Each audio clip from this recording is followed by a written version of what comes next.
Yeah. The game that I want to beat.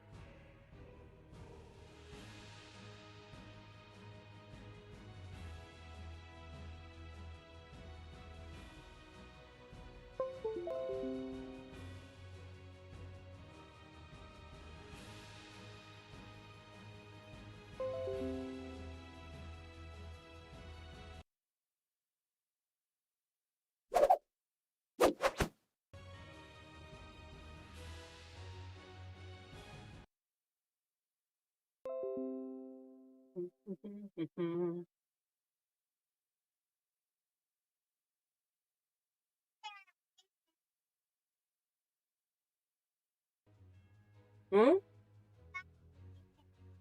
Oh.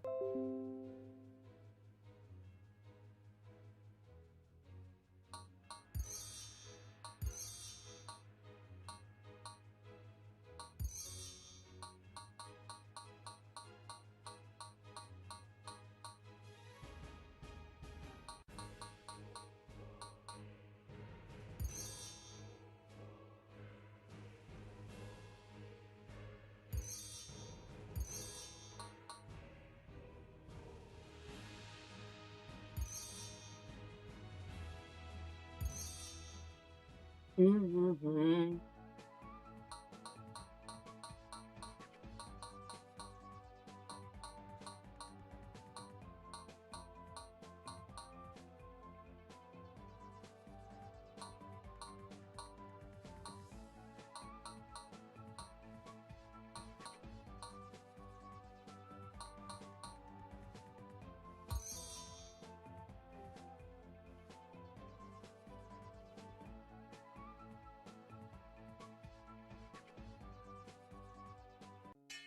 Okay.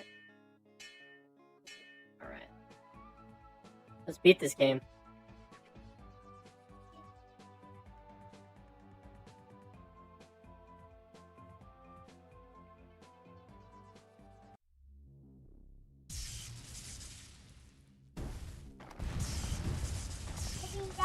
Yeah.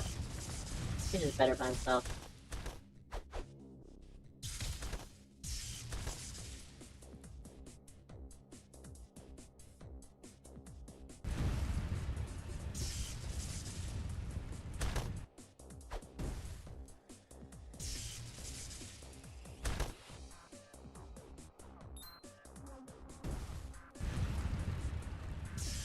Very far.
Oh, okay.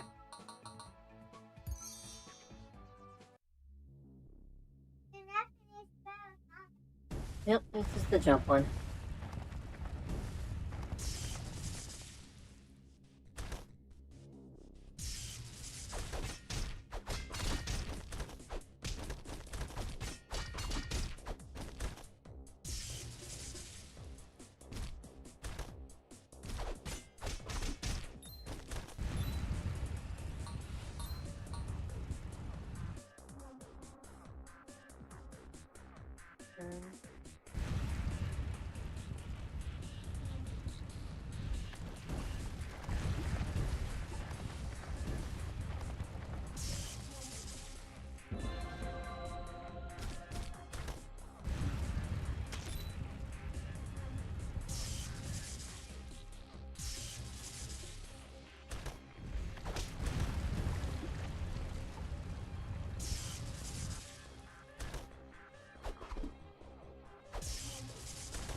Oh, okay.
Oh, mm-hmm.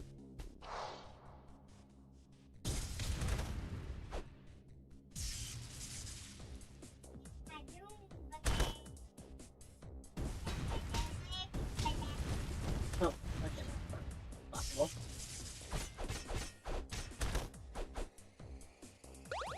Hmm.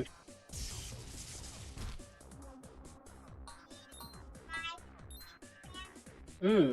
I know that.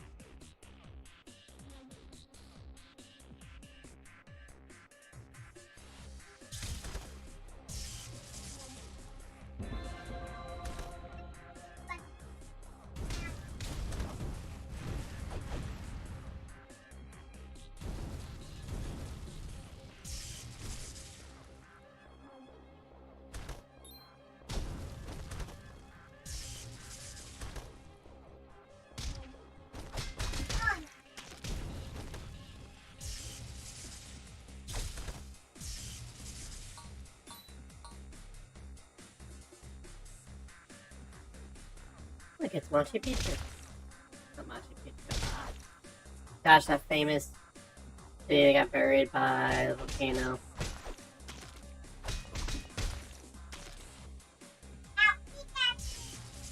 Mount Pikachu?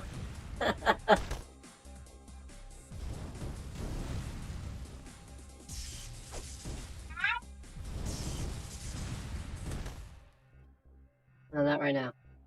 Actually, here I can pause. Oh, I see. Nice.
Oh my gosh. Timing.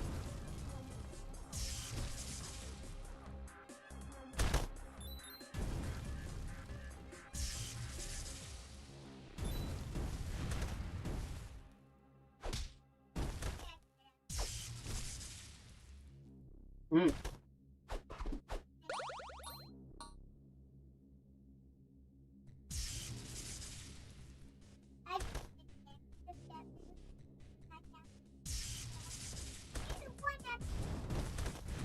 Well.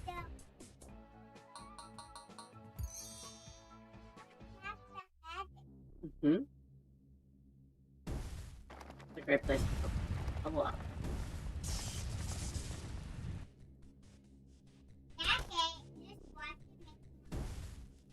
Mm.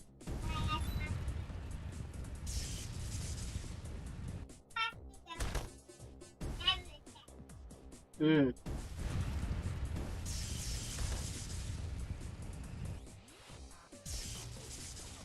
Mm-hmm.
Hmm. Hmm.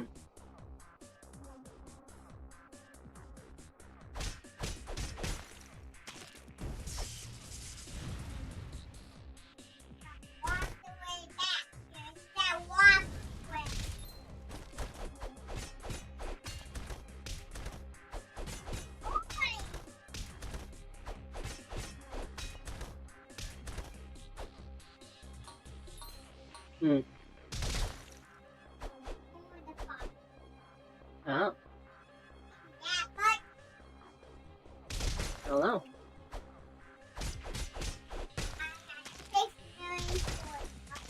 Nice. Yeah.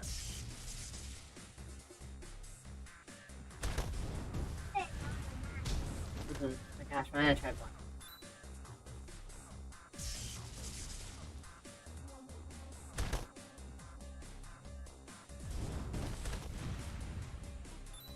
Yeah.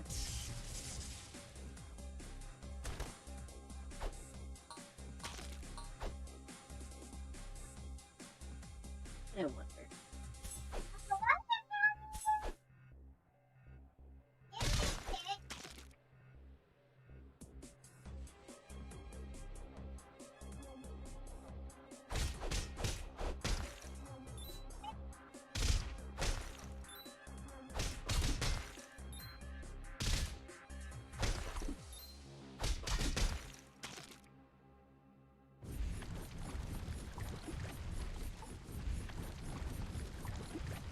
Yeah. Hmm.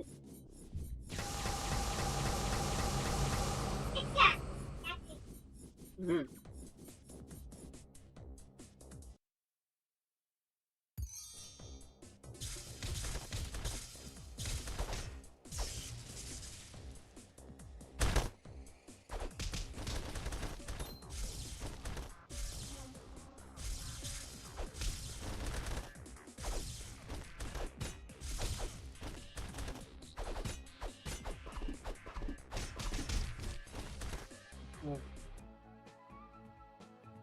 Hmm.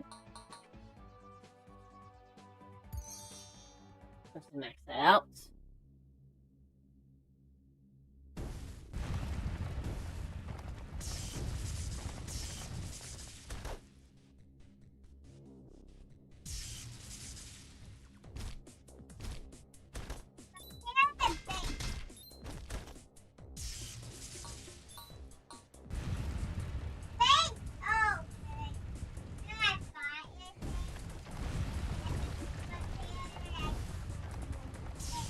Hmm.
Oh god.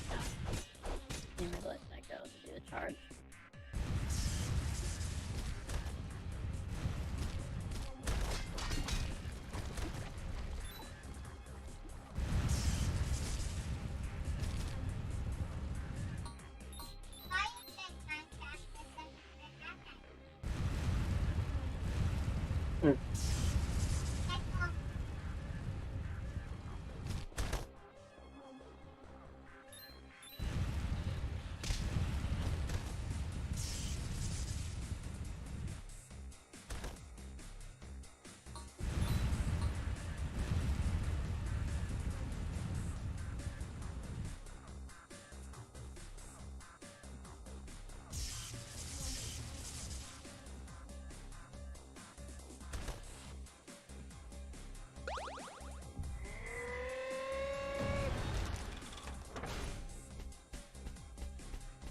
Refractor. Okay. Oh wait. Orb suck. No, I just had to use it to open the door.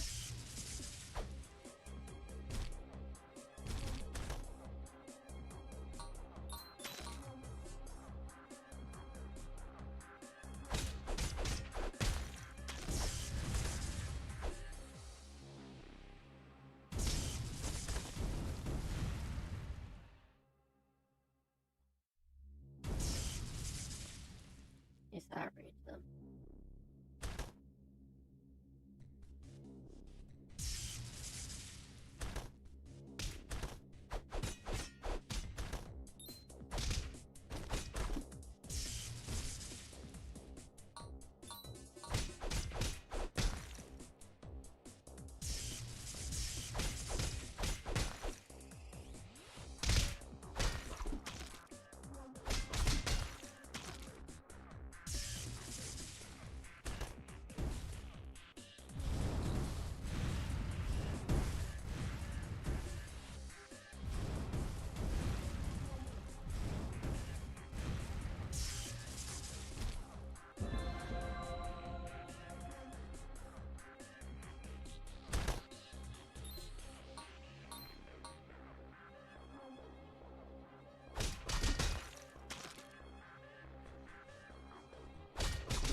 Okay, there's a limit.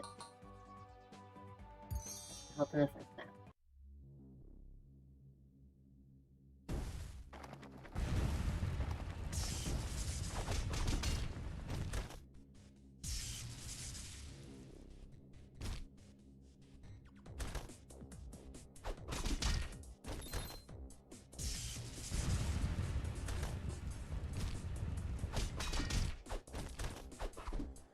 What is all what?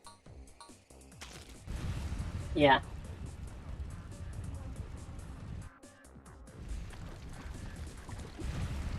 What are you looking for? Yeah.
Bugger.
It's sticking.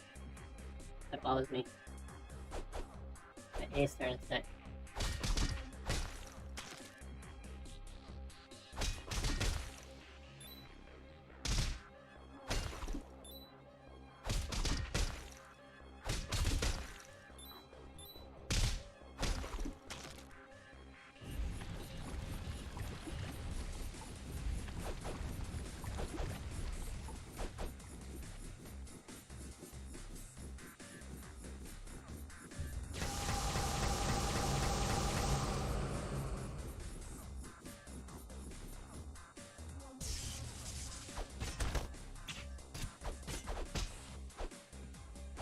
Yes, Charlie?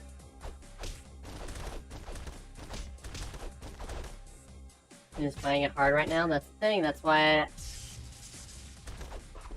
the game's not acting weird.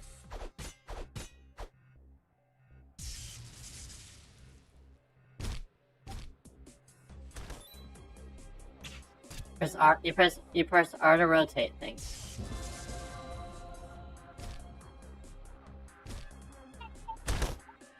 Oh, well, can you read tutorials? Watch YouTube videos. Okay, let me look over, my friend. What are you trying to do? Okay. Press R.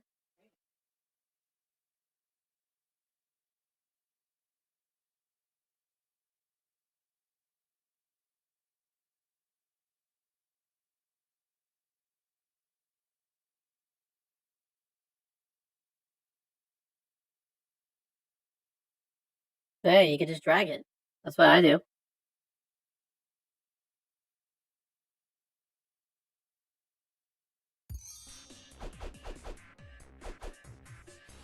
Yeah, the A is sticking. That's bothersome.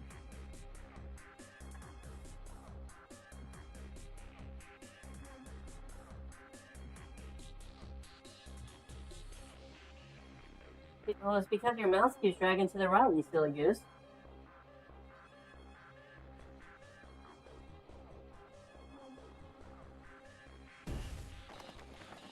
No, you gotta keep your mouse straight, and if this...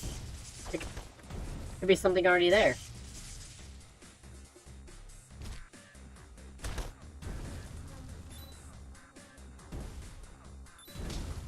Ah.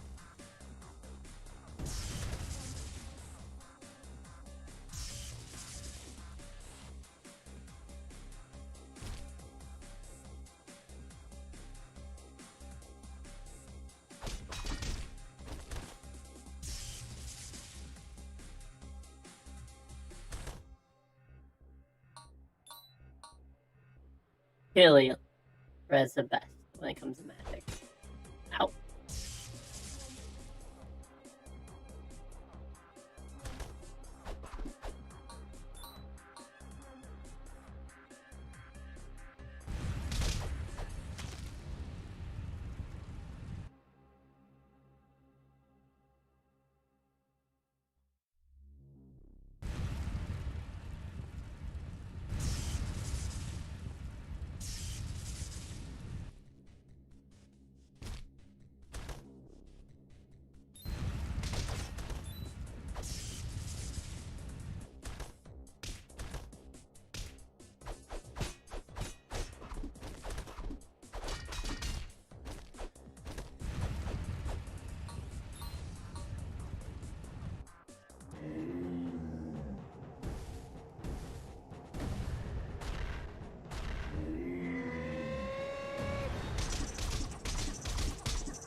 Nope.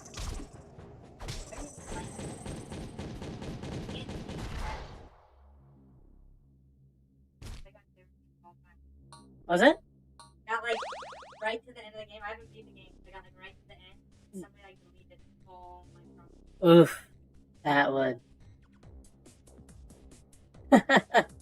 And I'll make one salty. Happened where I have to check it on the profile. Ah. And like, oh. And override your save. That override your save? Oh. Mm. Oh, yeah.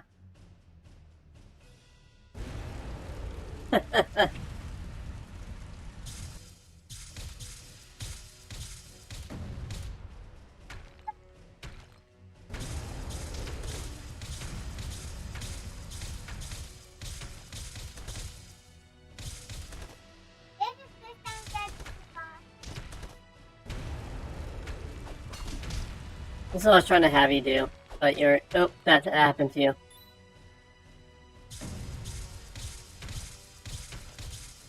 Nice.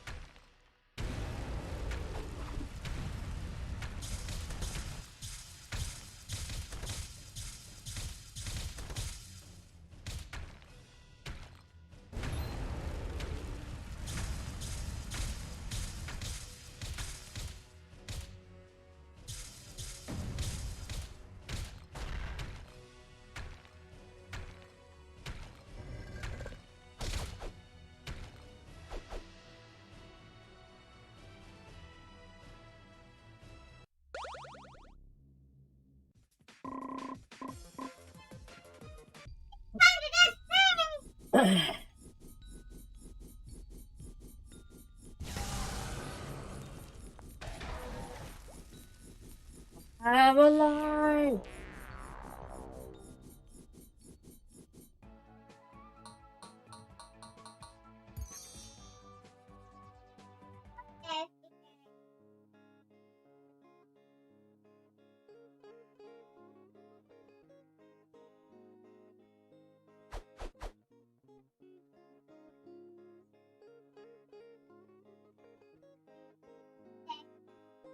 Well,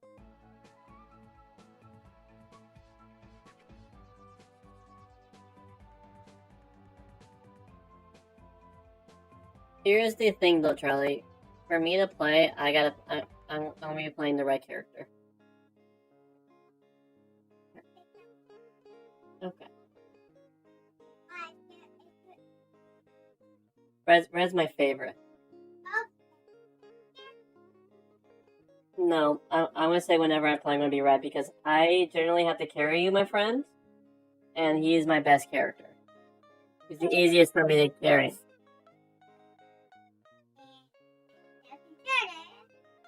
Well, we gotta find the other controller. I don't know where it's at. Oh. There we go. If you want to. It's keyboard, but here, let's find you. No. I think it uses keyboard. It might have used it. It uses keyboard. If you're doing this.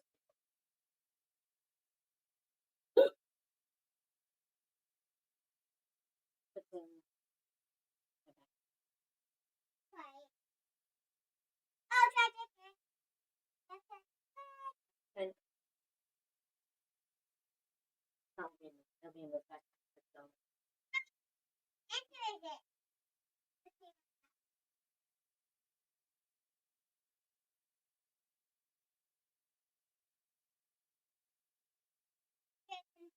Lightning, and then I said the controller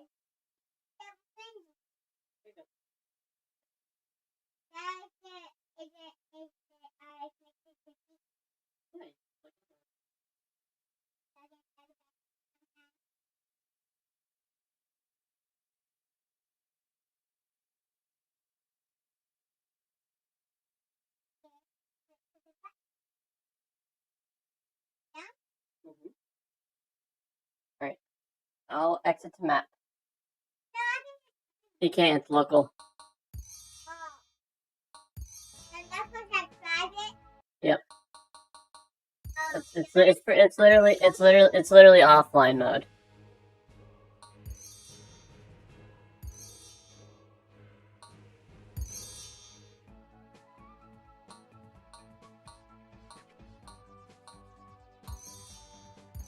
Alright. There we go.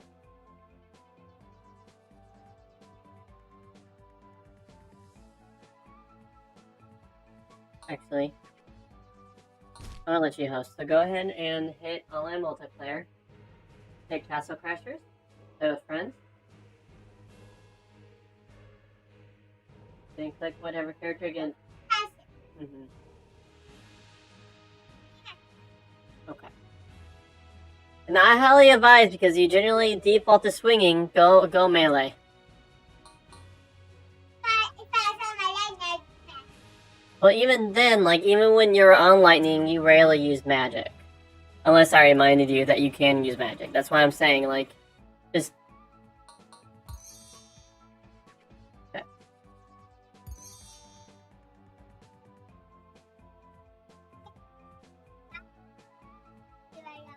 That's fine.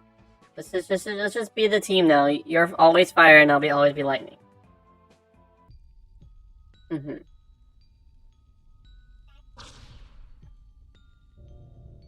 Charlie, we don't have to do this one again. We already completed this one. Yeah, you could go to the next one. Okay. Alright, let's just not do this level again, okay?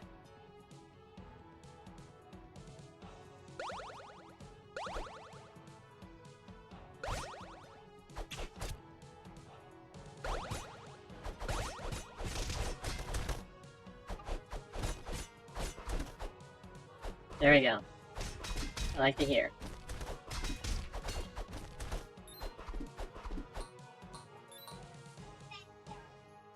Awesome. Perfect.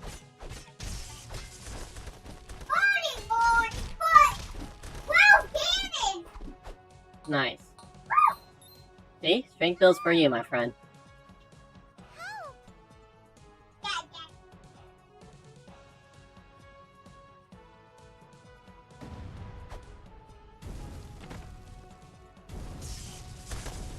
No, so you have an easier time on lava level, because in lava levels, they're immune to fire damage. No, that's fine. Just when you focus strength, your fire won't be able to hurt them, but if you go strength, then you'll be able to punch them. And... Mm-hmm. See, look at that. Good job.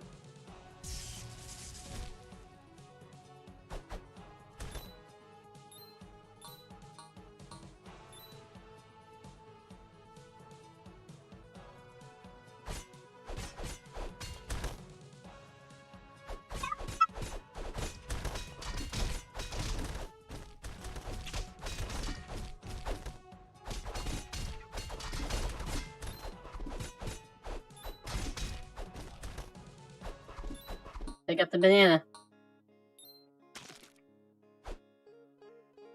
So there's also the sword. It is -1 strength, but +1 defense, +1 agility.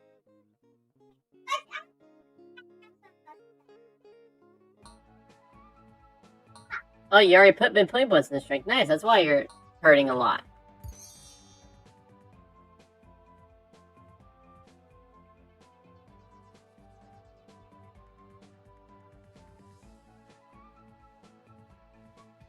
Yeah. I say we can redo one level once. After that...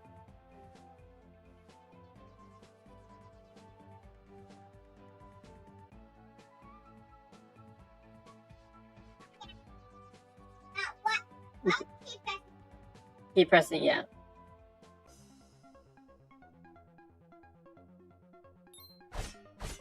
I should start letting you get the money. Now the mount will do more damage since you're doing a physical build. Mount's for you. Oh.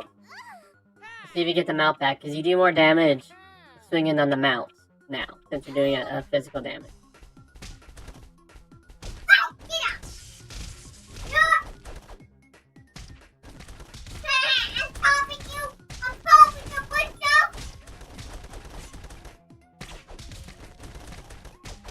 Hit X, yeah, you can swing too. So you do more damage with your sword already than me, because you're going physical.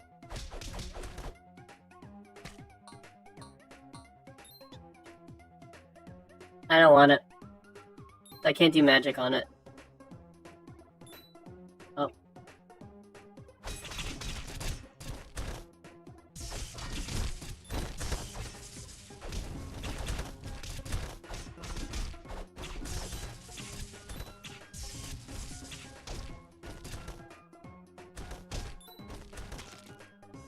Oh, get that. Get both those fruits. Oh, 1 second. Oh, he brought you fruit. Nice. Go and get it.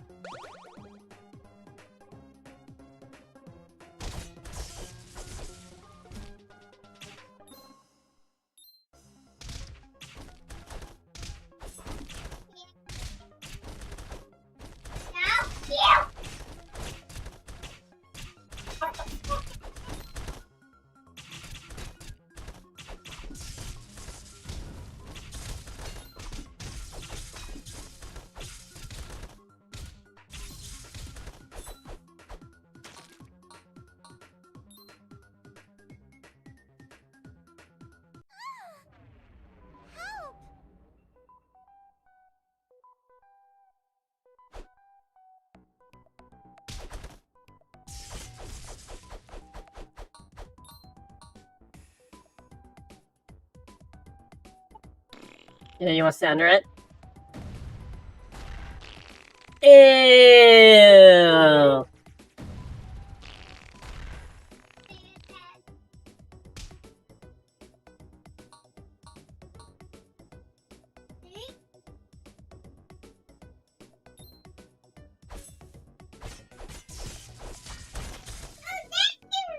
Ah.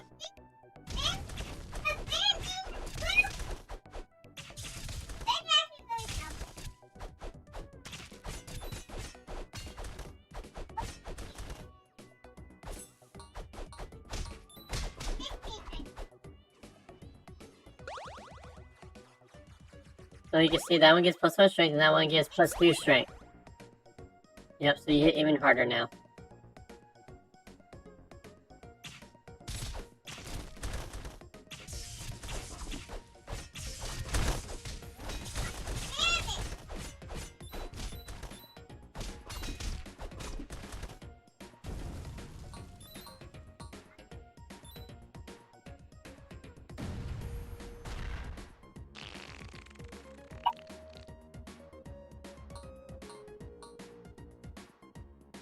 That one makes you run fast, just run faster in water.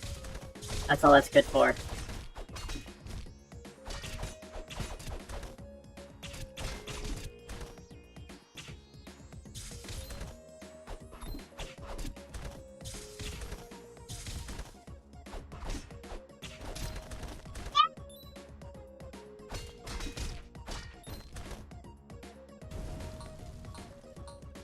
You want the money? Want the money?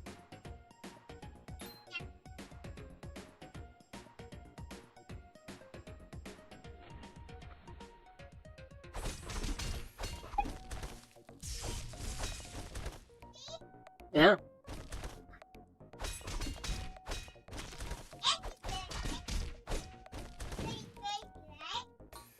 One second. I think there's a secret here.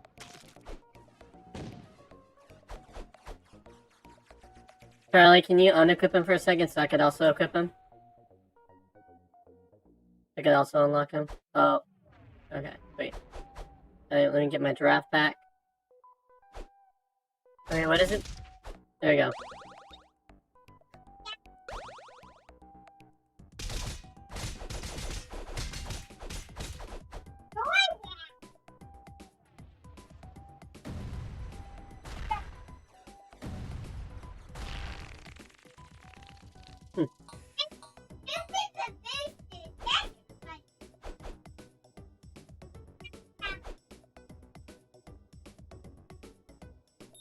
Get the money.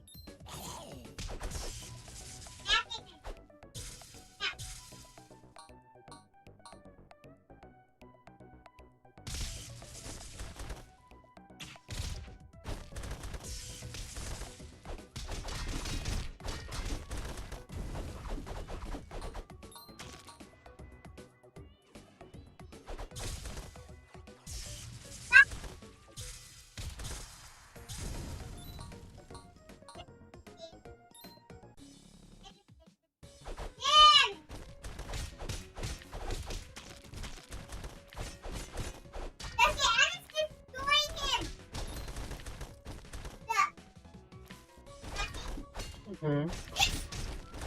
Yeah, I do.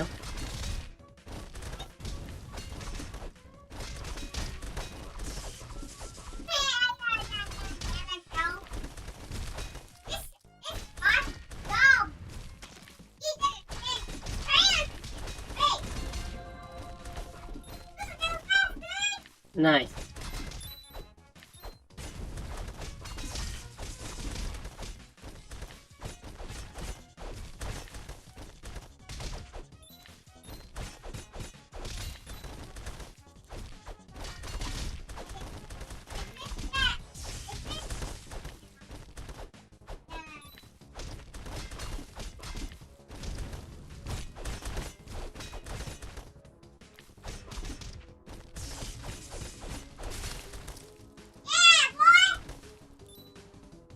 Get the money.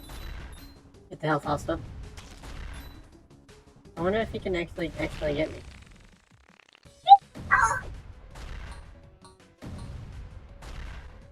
Hear him coming. If he actually he actually catch the fire. Oh, you just hear the rumbling. Alright. We're gonna follow the AI deer.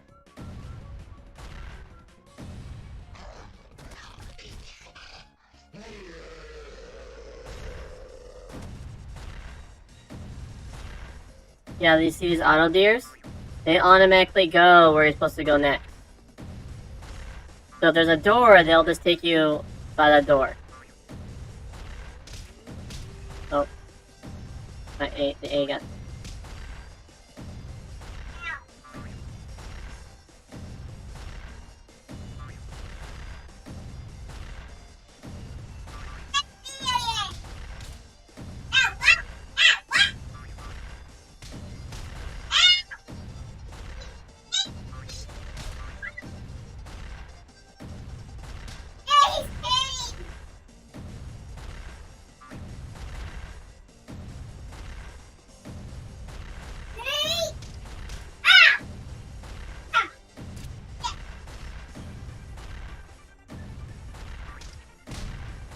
Don't need a jump, Charlie, at the doors. Oh. Didn't see that. You don't need extra speed. Doesn't give you extra speed.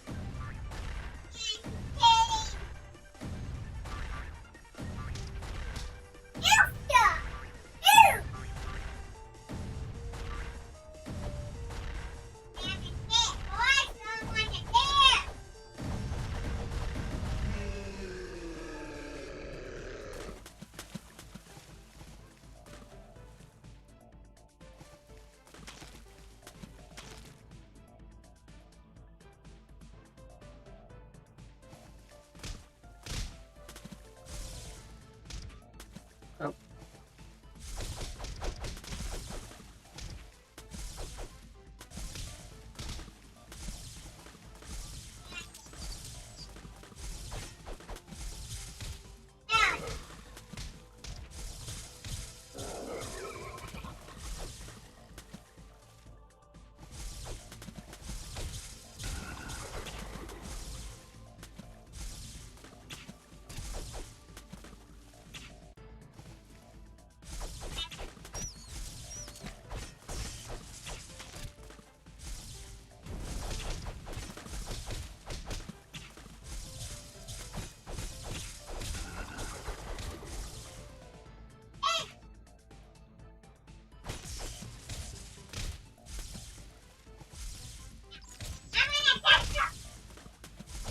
The A keeps getting stuck. I might have to use keyboard and mouse.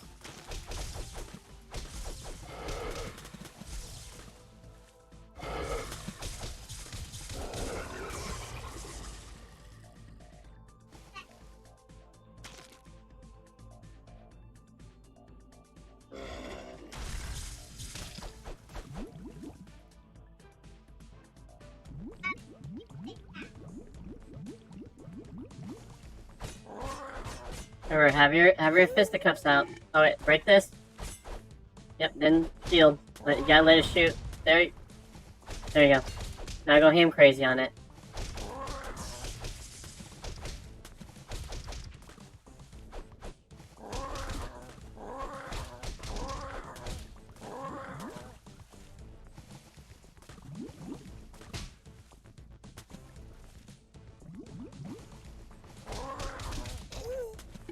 So now launch that, break it. I'll hold my shield out.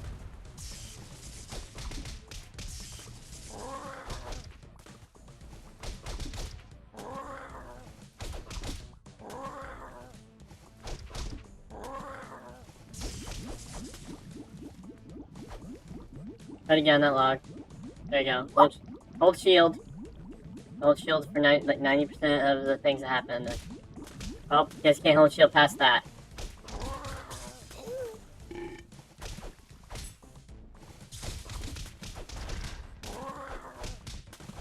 I missed.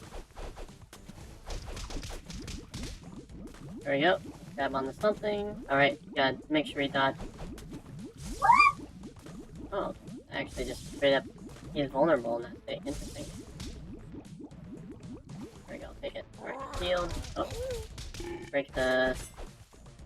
Shield, Charlie, shield!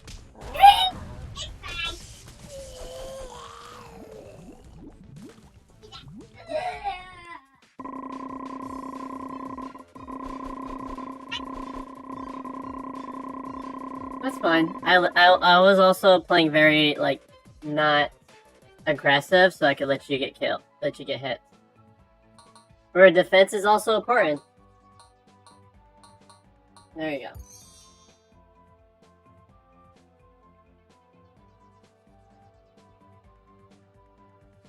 Alright, actually, we gotta take a break.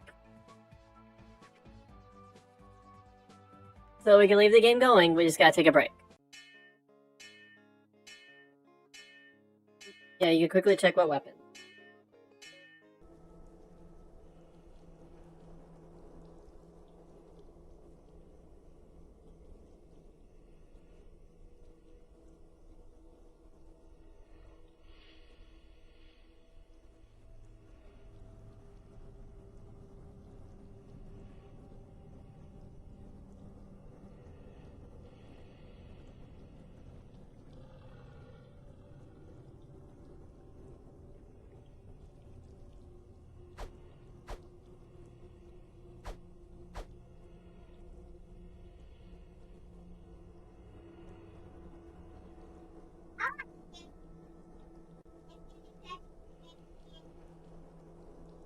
That'll definitely be you.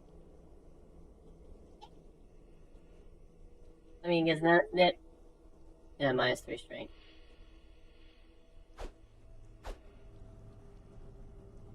And alright. I'll equip this. 3 strength, 3 magic, but -1 defense. I mean, the strength and magic, but you're right at this very moment. You're slowly focused. I'll give it a shot. Oh wait, good. Mm-hmm. If you get different ones, can you equip that one so I can equip the one that I don't think it unlocks that way, but we could try. You want to check pets, or are you good?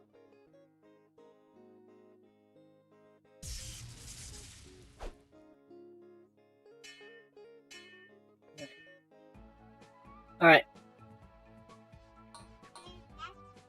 And you want to stay in blacksmith? Sure. Alright. Alright, my friends! Continue our reading. So it seems like most likely my graphics card won't come in today, will come in tomorrow on your birthday. And it's the latest Friday. As long as FedEx picks up the graphics card from dealer.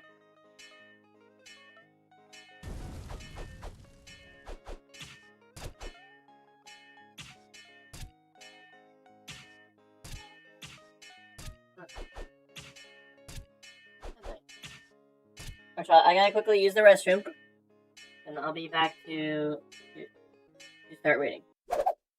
If you exit out of the game, oh, you can exit out.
sticker.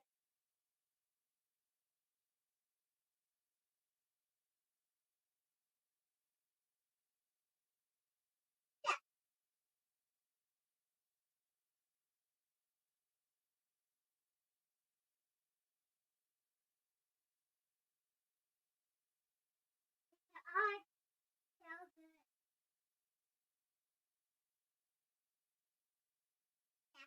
Hello, Fairy. Yeah. Oh, wait. I need something mixed up. And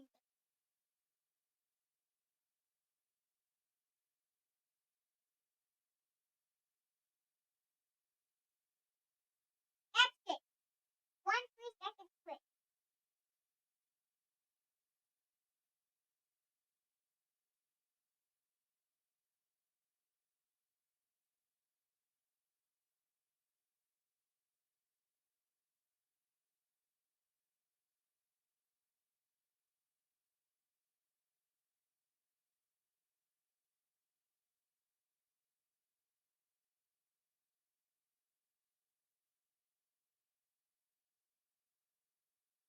That was good now. Yeah.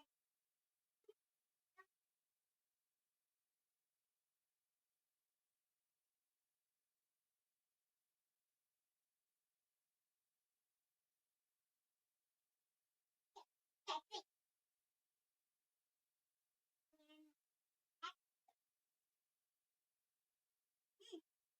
They're gonna follow me.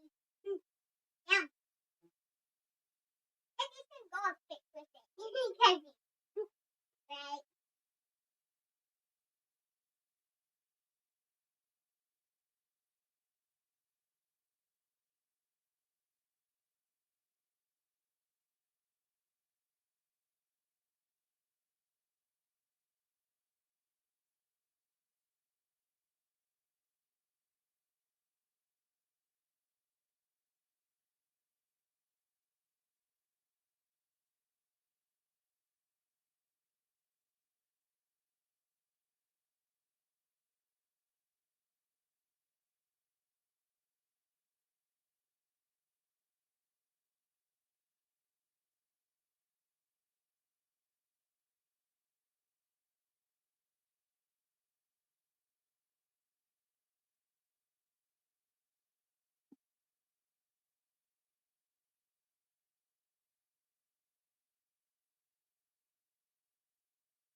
ready.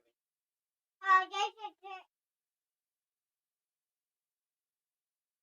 I like that jalapeno kind without jalapeno. But then, remember you liking them, but it added tapatio to it.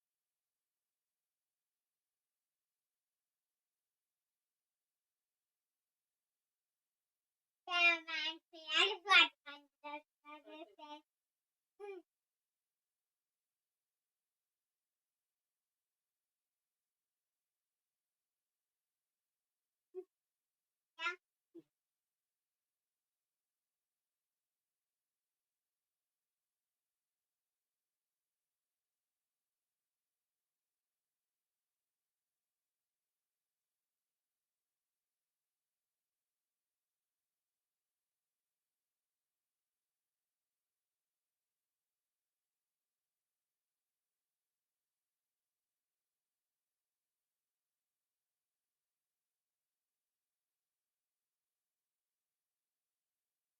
Candy here.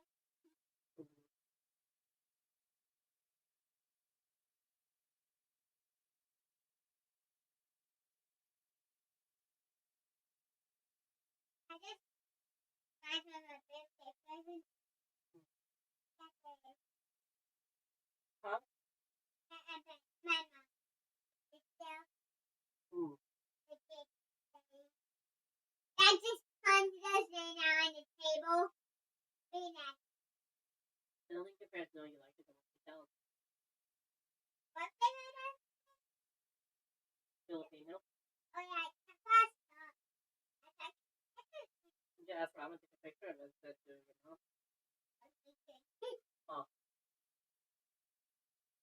Here's your off.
The Castle Crashers? Oh yes, that is Castle Crashers you see.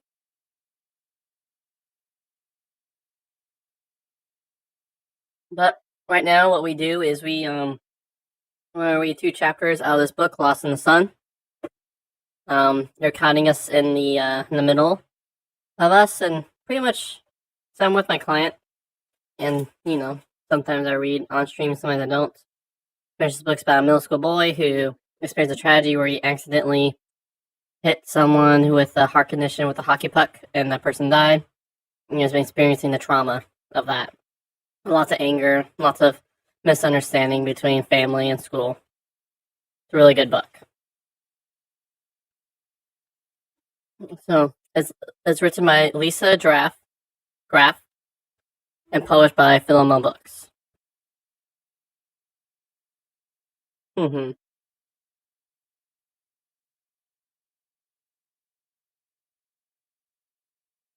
I found her after a while. So pretty much right now is he punched a bully, and this is his girlfriend interest that ran off during the incident.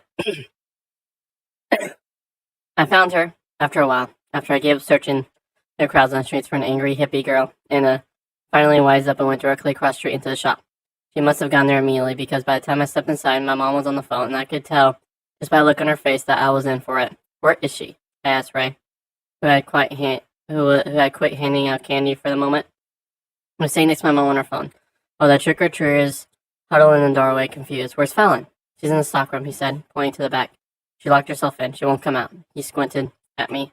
"What happened, Trent?" "I'll tell you in a minute," I muttered, and I left him and Mom wandering on the sales room floor. I headed to the back. Sure enough, the door to the stockroom was closed.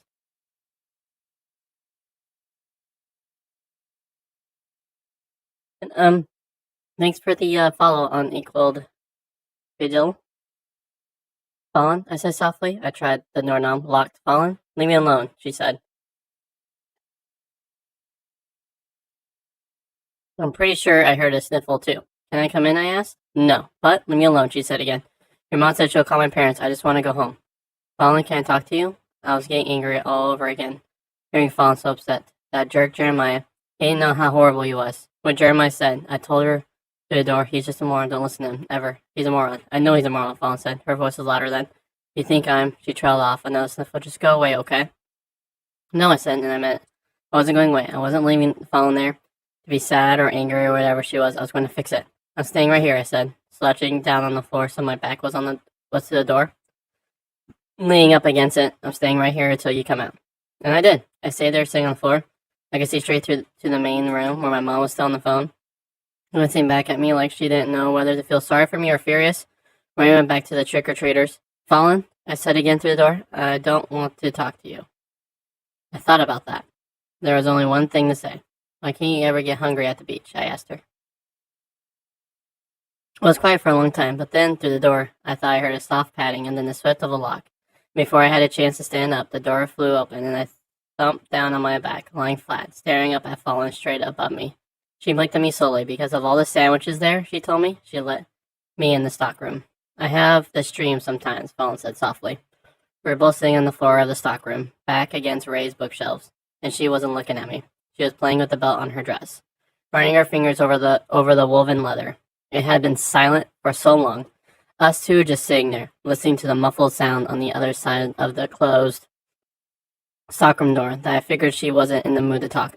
And suddenly she started talking about dreams. A lot, actually, she wanted, ever since she dug her fingernails deep into the folds of her belt. "What kind of dream?" I asked. She looked up at me quickly, like she was surprised I said anything. Maybe she forgot I was there. Maybe she just been talking to herself. Her eyes darted back to her lap. "It's different every time," she said. "Well, it starts out different anyway. There's usually someone chasing me or breaking down the door to my bedroom. Something like that.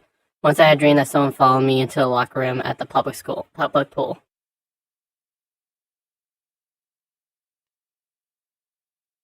"It sounds awful," I said, because what else was I supposed to say? Fallon still wasn't looking at me. Fallon still wouldn't look at me. "I can't scream," she said. "What?" In the dream, I always open my mouth to scream, and nothing comes out. She looked up at me then, and I swear she looked afraid. Like really, truly scared. I've never seen her look like that before. She always looked so confident, like nothing could ever touch her. I just keep trying, and she blinked, turned her gaze back to her belt. I have that dream all the time, about the screaming. It's horrible. I never had a dream like that, but I knew what bad dreams were. I'm sorry, I said, even though it wasn't my fault.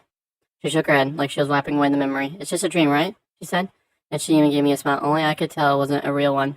She went back to playing with her belt. Lately, I've started to wonder if maybe it's real, if maybe I actually forgot how to scream. What do you mean? Of course you can scream. Yeah? How can I suppose to know for sure? It's not like I ever go around screaming in my life.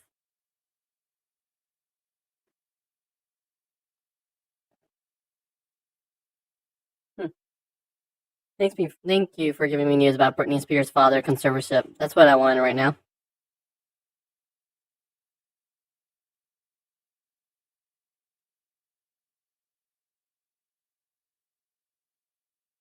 Woohoo! So the GPU's been picked up, Charlie. It'll be here tomorrow. Woo woo! On your birthday. Or if a hiccup happens, it'll be here's Friday. Well, it's overday shipping, and usually when the hiccup happens on overday shipping, it's something that happens. It comes the next day.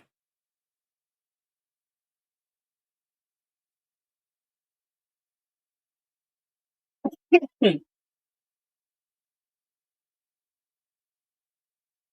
Ugh. I had some chips with tapatio sauce, and it's like stuck in my throat.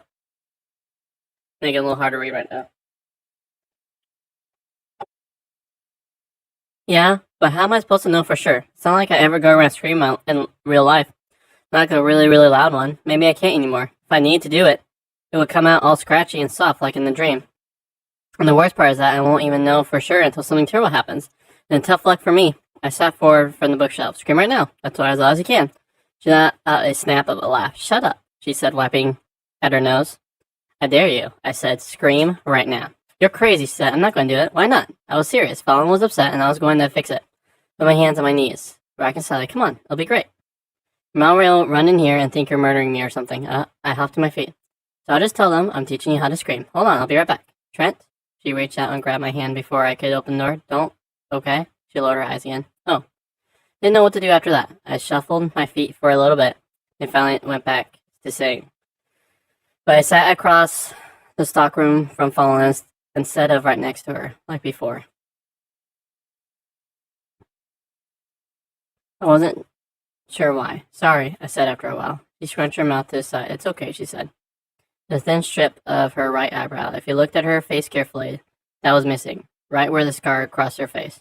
Just a thin strip, and her eyelash on her right eye. Just a half dozen or so that were in the path of the scar.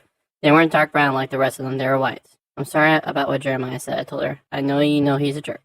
But so he shouldn't have said about you, that you were the bride of Frankenstein or whatever. She looked up at me then, those big, round, dark eyes, one and two looking directly at me on either side of her scar.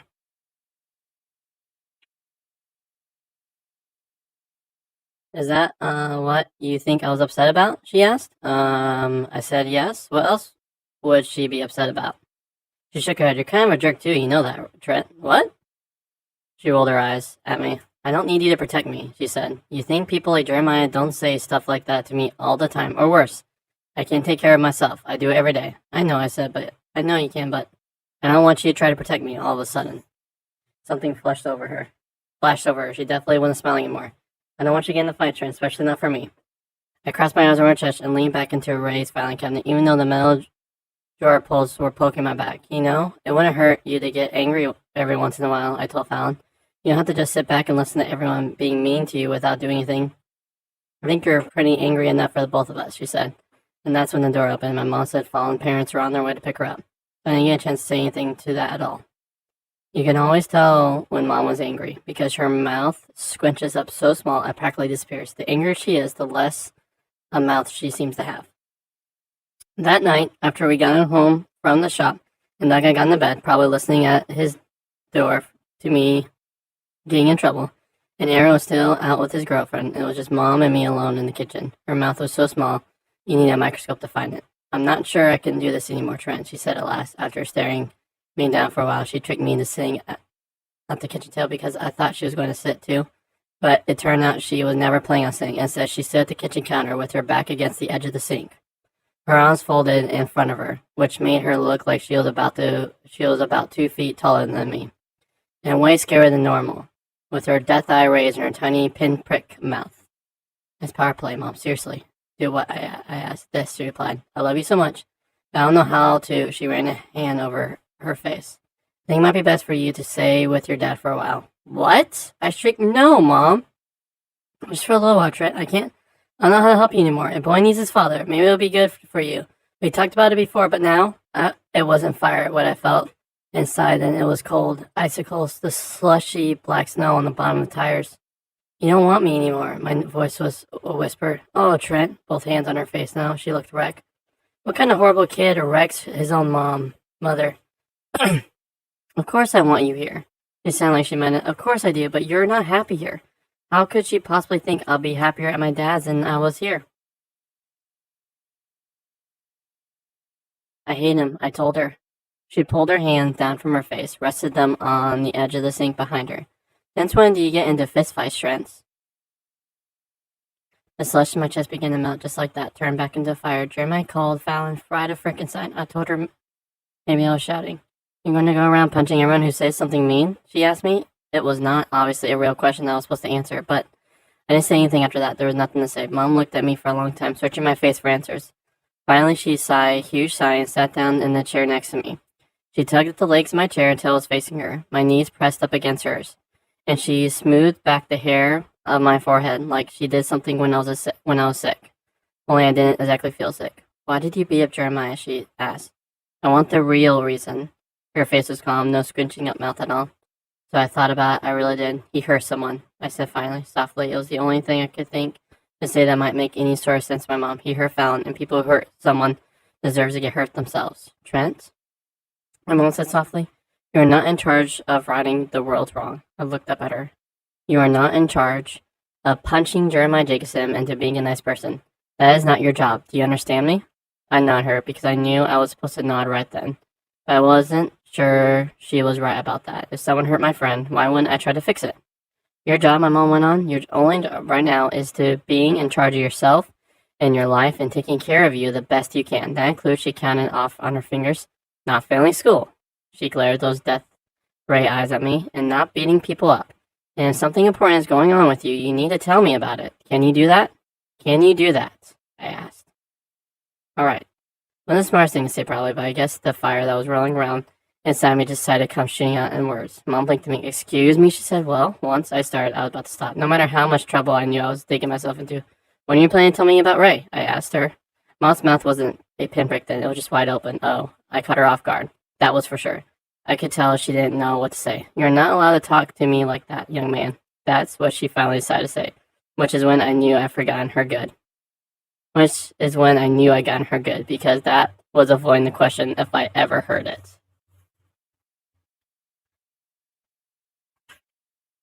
Even when I'm right, I said. Go to your room. Her words were thin, angry. Love too, I replied. I marched off just as angry.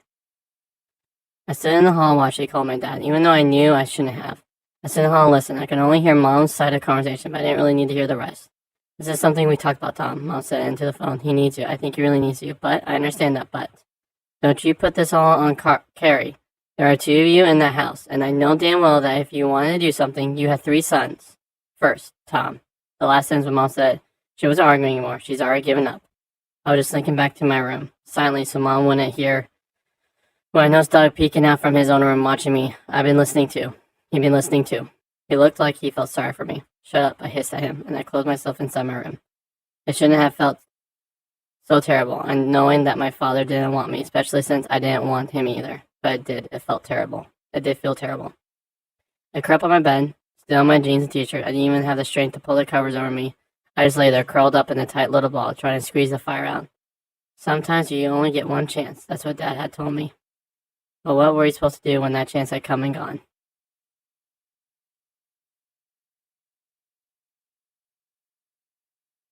"16. Next day I was in a rotten mood, and I guess you can probably figure out why. As soon as I got to PE, I didn't even bother to give Mr. Gorman an excuse for why I couldn't participate. It was volleyball-like. I was so sad to miss that. I said straight up to the Blazers. I brought a book with me, one I snagged from Aaron's room a couple of days before. It was Mike Lipka book he read when he was my age, and so far it was pretty good. Actually, I was so into the book that it took me a while to realize I wasn't alone on the bleachers. Noah Gorman was there too, standing just in front of me, eyeing me carefully. What are you doing here?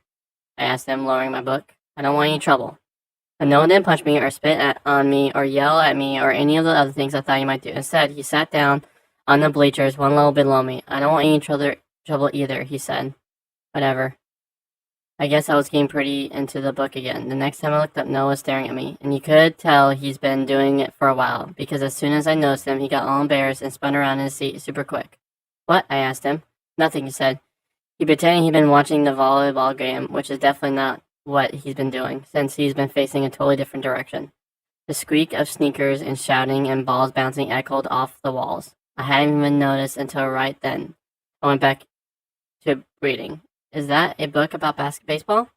That's what Noah Gorman asked me. I looked up at him. He was turned around again, staring at the cover of my book. I said. There was a picture of a kid pitching a baseball on the front cover, so the answer to Noah's question seemed pretty obvious. Yeah? I went back to reading. I was only at it a few minutes when Noah interrupted me again. Why are you reading a book about baseball? He asked me. I sat the book down in my lap, squinted at him with one eye. Oh, I said. Okay. Oh, there we go. Because I like baseball, I told him. I should have been able to guess that. He should have been able to guess that, really, since we used to be friends and everything. Oh, he said. I watched him a while to see if he'll say anything else, but he figured, so I lifted the book to my face again. I figured he didn't anymore since he didn't enjoy intramurals. That's what Noah said to me as soon as I had gone back to reading. Luck for me, it wasn't a question, so I didn't have to say anything back. I turned my book and realized I hadn't finished the one before. I thought about turning back to it, but Noah was still staring at me, so I thought that would be weird. But pretending to read a book when someone was staring at you turned out to be pretty weird too. I was almost glad when Noah said something else, because it saved me from having to pretend to read anymore. I hate baseball, he said. I huffed as I looked up from my book. Like I was super annoyed, he interrupted my really important reading, but I asked him, so why are you on the team then? So I guess I was curious, or whatever. I've always thought Noah hated baseball, but then he gone and joined the stupid team. My uncle's a coach, Noah told me. I don't really have a choice, do I? I'm not sure if that was true or not, but Noah seemed to think it was true, so maybe it was. I flipped.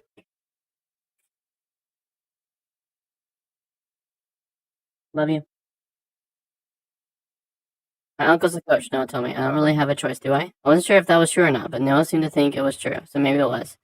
I flipped back to the previous book page in my book, so I could finish reading from where I left off. You already read that page, Noah told me. I set my book down in my lap. What are you, the reading police? I asked. Noah blinked at me, like he was thinking about something important. You shouldn't have been in Jeremiah, he said. Went back to reading. He interrupted my book for that. Jeremiah is a jerk, I muttered as I read.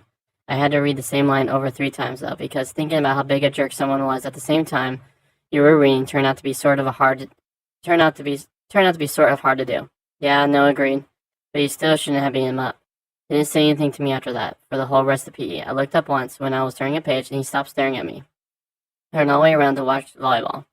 During lunch, I noticed that Noah wasn't sitting at the table with Jeremiah. He was all by himself at a table near the lunch line. What are you looking at? Fallon asked me. I shook my head, nothing, I said, and I took another bite of my beans. Fallon wasn't particularly chatty at lunch, which was weird because she was always chatty. Instead of chatting, she poked at her burrito with her spork. It wasn't a particularly delicious-looking burrito. Are you mad at me? I asked her finally. She didn't look up at her burrito. No, she said, poke, poke. Why would I be mad at you? I don't know, I said, because I didn't.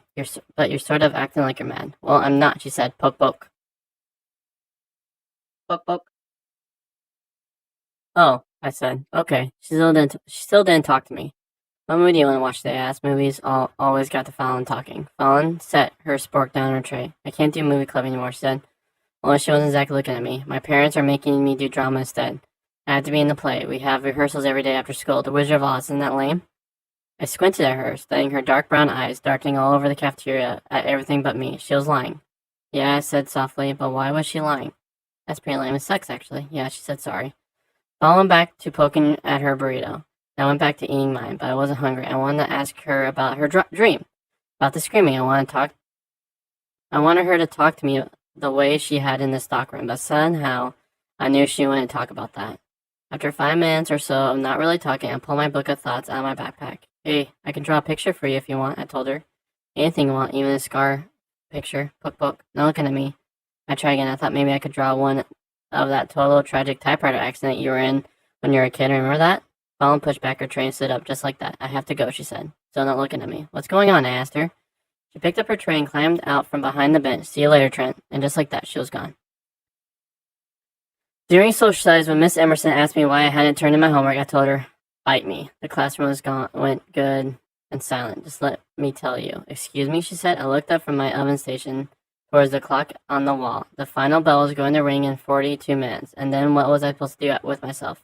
Not go to dinner with the dad who didn't want me? That was for sure. I said, bite me, I told her. Are you hard of hearing or something? A couple of kids started snoring. But they hushed up quick when Miss Emerson stood up from her stool. She leaned forward across her stovetop, arms right on the coils, and looked at me. Everyone in the classroom sucked in one deep breath. Finally, after a moment that threatened to stretch on forever, Miss Emerson smacked her lipstick out like she made up her mind, and still looking at me carefully, said, you know, Trent, sometimes I do have trouble with my hearing. Thank you for your considerate question. Then she stood up her full length, clapped her hands together, and said, now class, who can remind us where we left off yesterday with our maps? And that was all there was of it. After school, I really want to talk Fallen, finding out why she's been acting so weird. Why she's been lying about joining drama club. But I didn't know where she was. She might have gone straight home, but if I went there and she didn't want me around, her cop of a dad would probably snap my head off. Then I thought about where she'd gone when she was upset before. I slammed shut my locker, took a deep breath, and walked back down the hall the same way I've just come.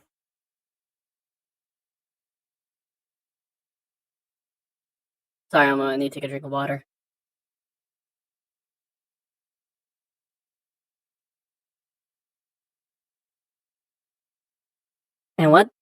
And to what do I owe this pleasure? Miss Emerson said as I opened the door to her room. She was sitting at her stovetop desk. Glaring at me, she made the word pleasure sound like a nasty word. I shoved my feet. Is Fallen here? I turned my eyes around the room.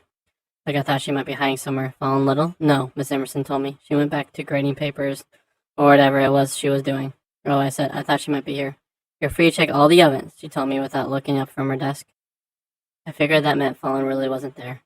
I meant to close the door and leave, then I really did, but for some reason I just stood in the doorway for a second like a moron, gripping the doorknob tight in my hand.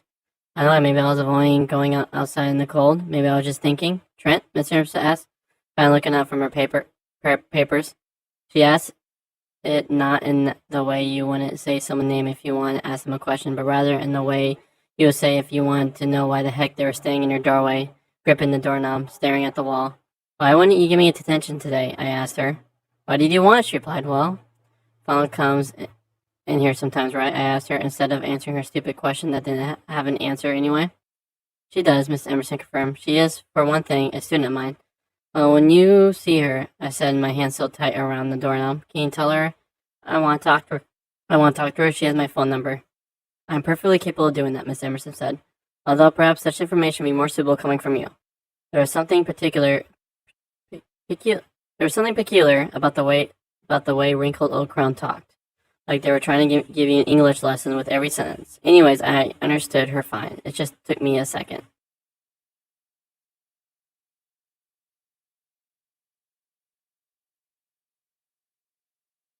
I think Fallen's mad at me, I told her. I don't know why I told her that. It was none of her business. I mean, whatever, thanks, I guess. That time, I started closing the door for real. Bye. Trent? That time, she said my name like there was a question after, or maybe more of a statement, maybe. I opened the door a little wider. I find that when people are angry, there's usually not much to do to alter their emotions. But there are often things you can do to cool them down a bit. I raised an eyebrow. Cooling down Fallen's anger? Maybe that would be useful. Like what? I asked. Well, she thought for a second. My plants could use watering. The other eyebrow went up. How is watering your plants going to make Fallen like me again? I asked. Oh, I meant me, Miss Emerson said. And it won't sway me completely in your favor, of course. But as I said, it might help me dislike you slightly less. Well, watering can's over there, she told me, pointing. Then she gestured towards the sink. The water should be tepid. I would water Miss Emerson's stupid plants. I don't know why. Who cared if the wrinkled crown like me or not, but I guess I didn't really have anything better to do. So anyways, I water them. The spider plant on her stovetop desk, and the fern by the door, and all the millions of pots of flowering greens things along the windowsill. Miss Emerson had lots of plants. Trent, Miss Emerson said again as I was leaving the room. She had a habit of that. She didn't say one word to me the whole time I was in the room. As soon as I was about to leave, suddenly she got chatty. I swiveled around. Yeah? The plants will be thirsty again tomorrow, she said, and with that, she shooed me out of the door. I could have gone home after the plant watering, probably, but bet no one would have argued too hard if I had just gotten in the car to go to the St. Albans diner. No one wanted me there anyway. I didn't want to be at home, so I wandered down Maple Hill as fast as I could, trailing circles through the park, past the screaming little kids in their puffy coats, down to the lake. Hadn't been to the side of Cedar Lake since that day last February, that Jared Richards day.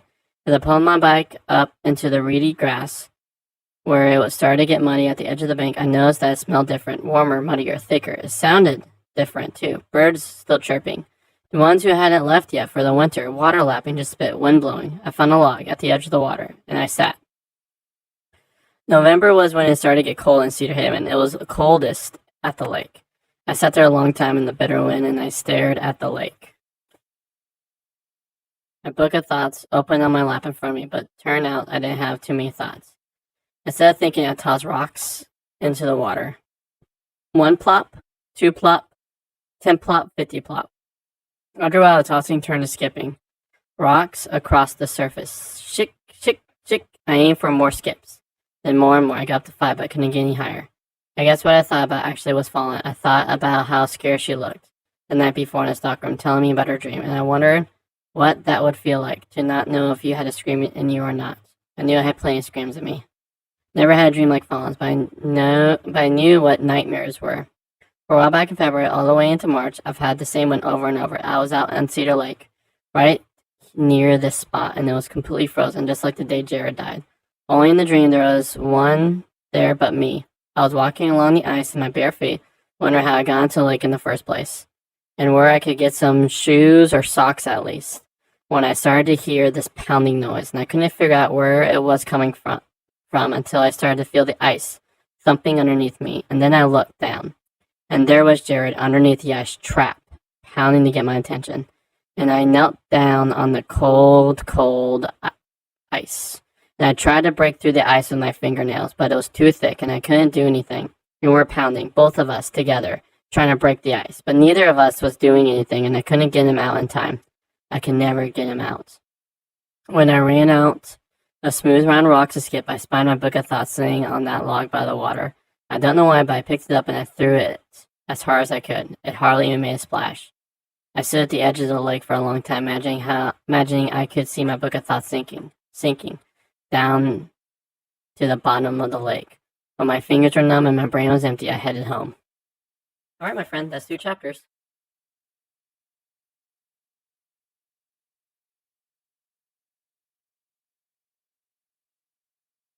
Alright. Back to more Castle Crashers.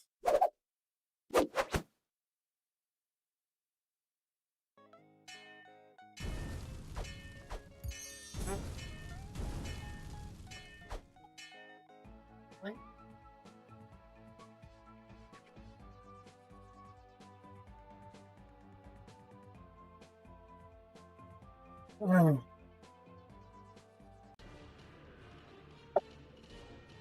Charge the Northern Banks!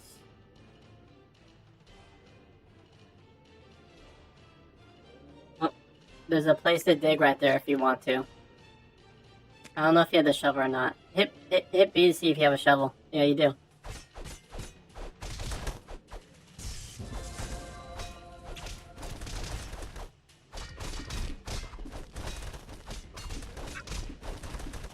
There you are.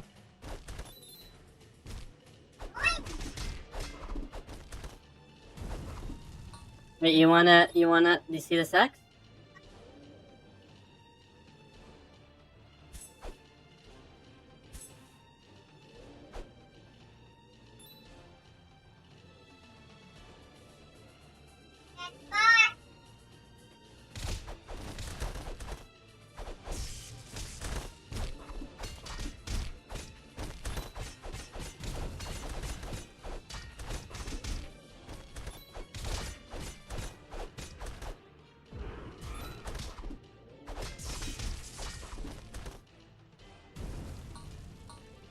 Wanna grab that coin?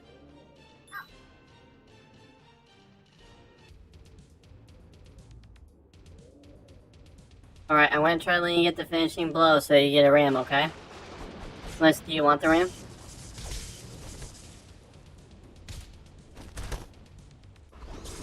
You don't need it? Alright.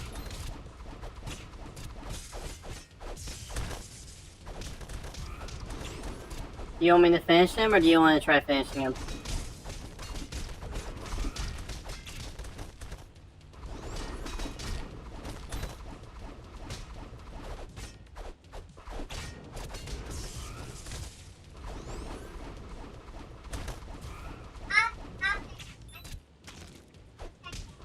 I'm trying to, but the ads always keep coming until you finish him.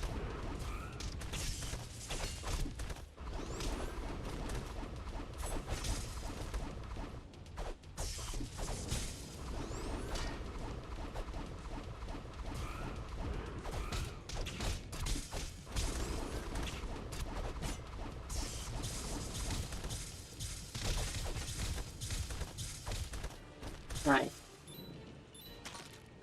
Find it. Nope, another thing to dig right here if you want to. Go ahead. Alright. Hit X and then look over. It's like it's 3 defense. I'll just pick it up just to make sure I have it unlocked. It's not.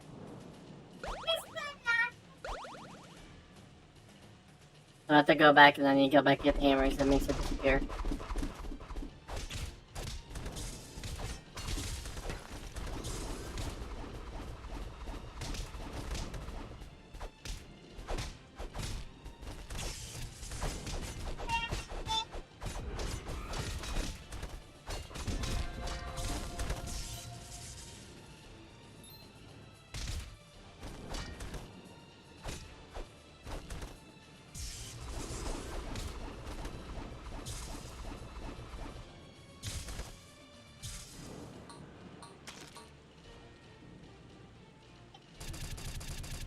Oh.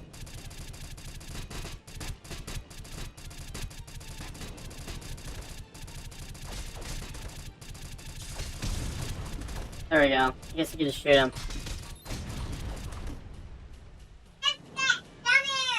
Oh, 1 second.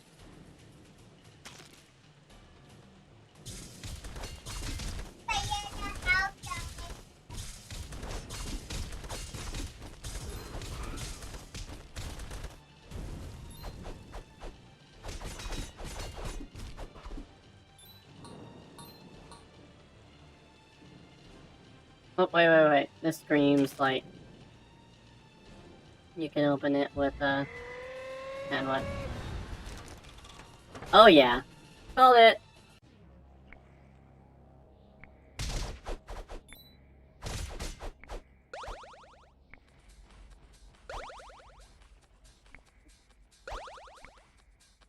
Oh. There's ice. Interesting. Okay.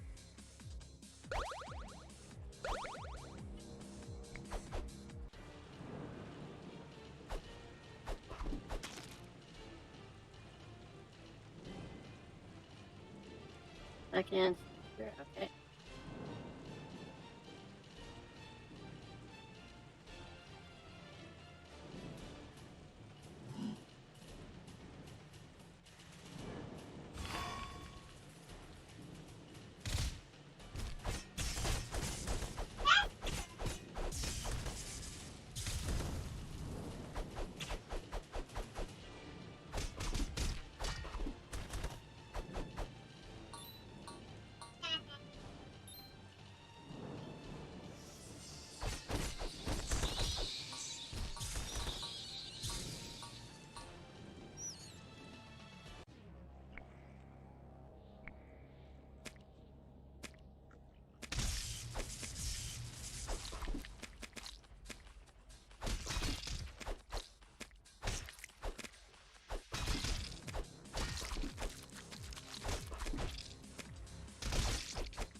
Your other guy was blockable.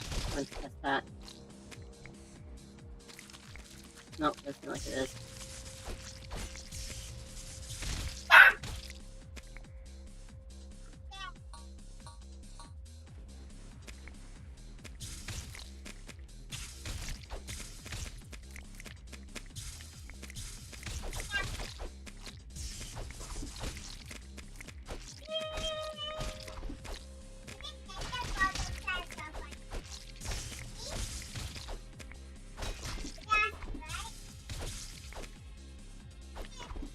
Mm-hmm. That's the boss. Oh, what?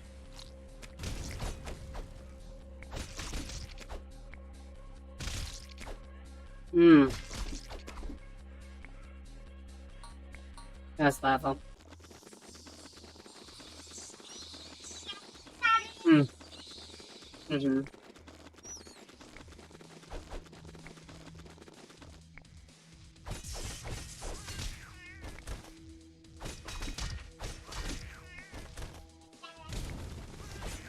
Sure.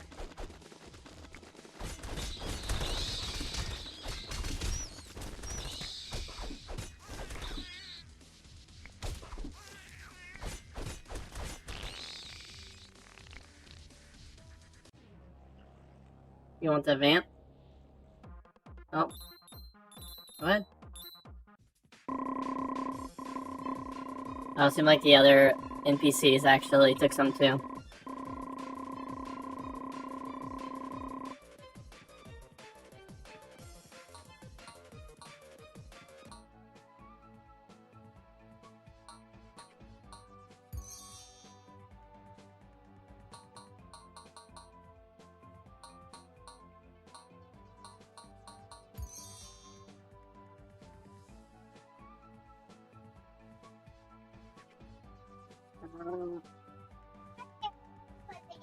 Yeah, and we also need to top up. We need to top off our potions.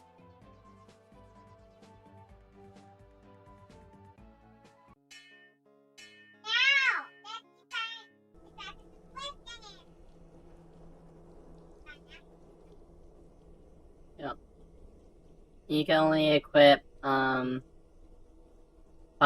5 items.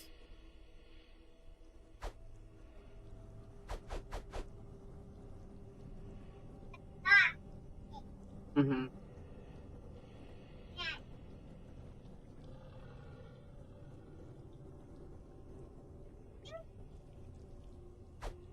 You don't want that, Charlie. That only gives magic. The one that you want... You want this one. This one gives... Oh, that's 10. Too far back.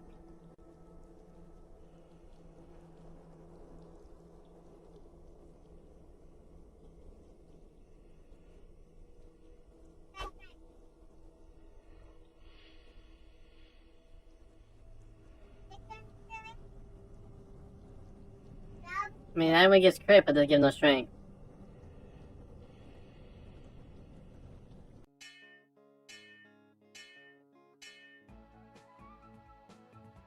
Yes, it's Castle Crasher, my friend! Oh, let me get some potions. 8, 8, 8.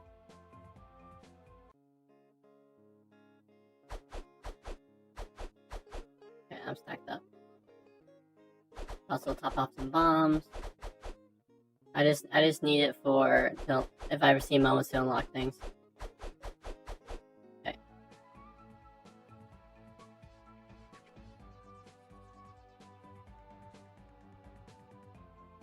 You wanna do this? Alright.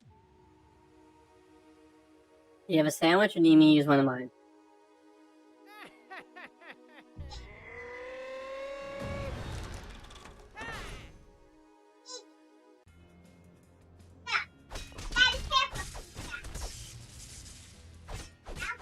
Mm-hmm. Oh.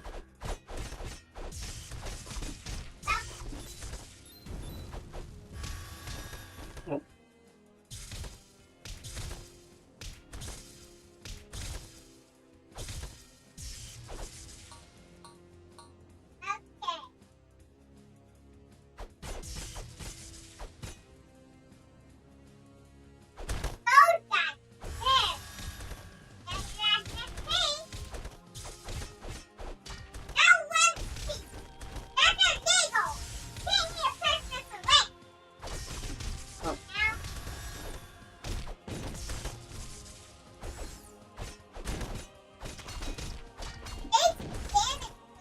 Nice.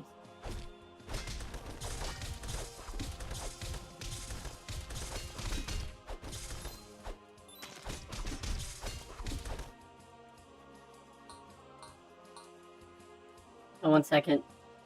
Oh, you can dig right here.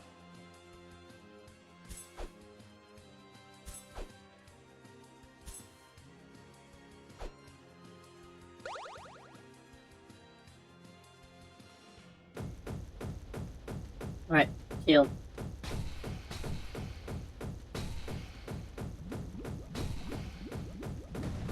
One second. I had to sneeze. Okay.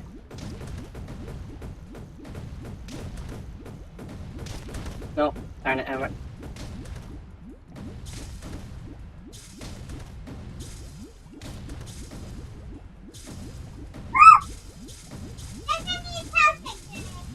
Can't wait.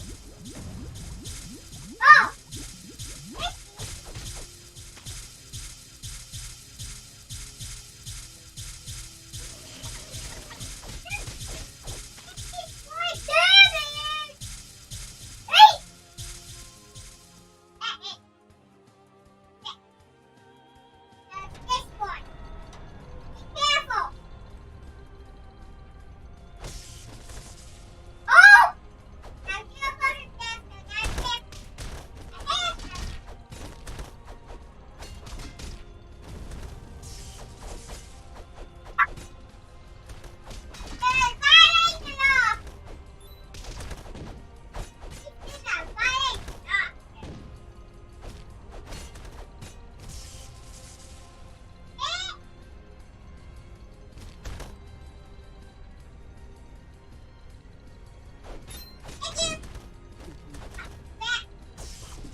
Keep it up, Charlie. You get XP for every time you hit them.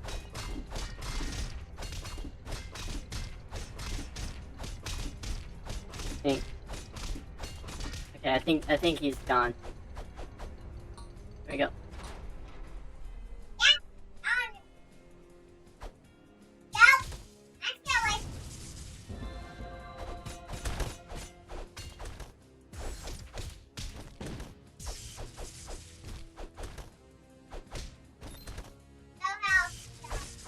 You know.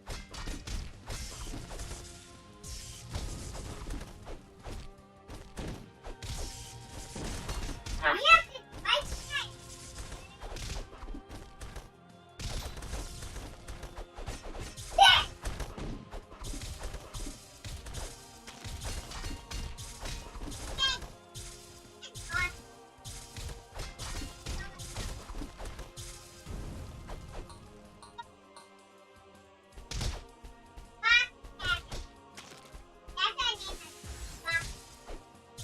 Come on.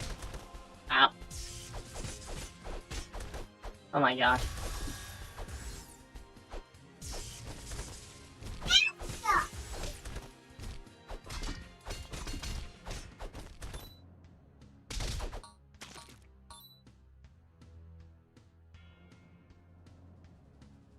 Last time. New ground! New ground game. Oh.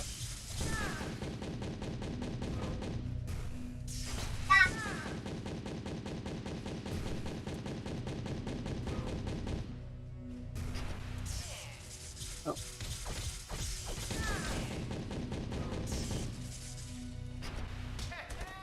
Oh.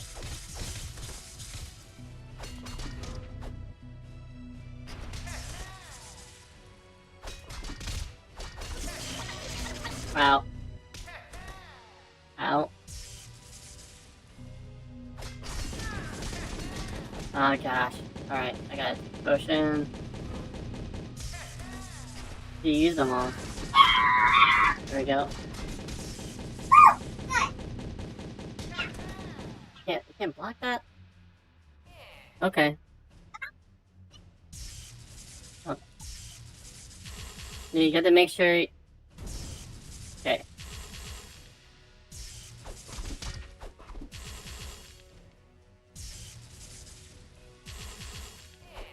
Oh, I should die.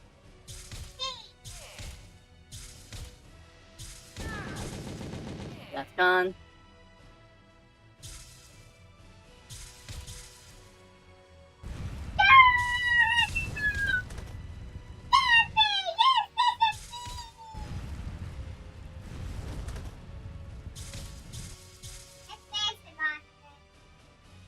I could revive you right now. There's not really any threats. Okay. Keep it see them. Nothing but Well, you still gotta destroy them. You have to get all the parts, Charlie. No, my turn. I let you last time.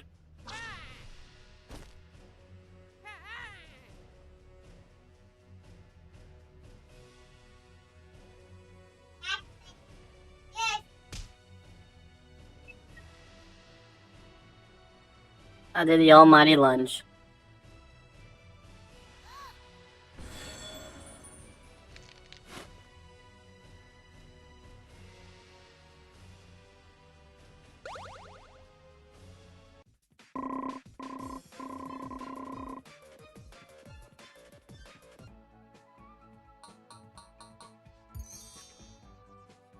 Right. Okay, do it. We have. That's cool. Let's do it. With the bees!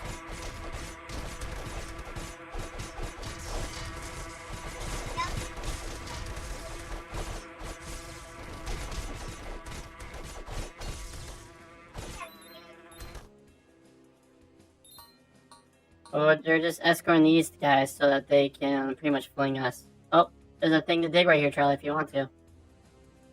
You have a... There, oh my gosh, my bad.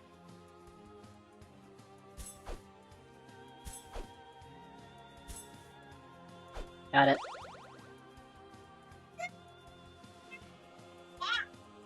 And you make sure to buy some bombs, because that was a silly goose and just wasting all mine.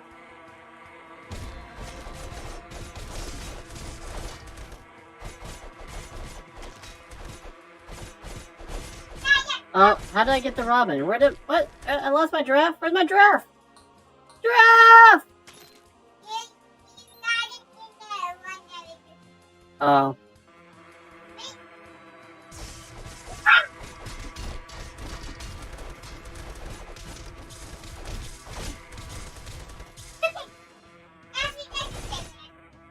Well, it has to be eaten, so go ahead and eat. Bon appetit.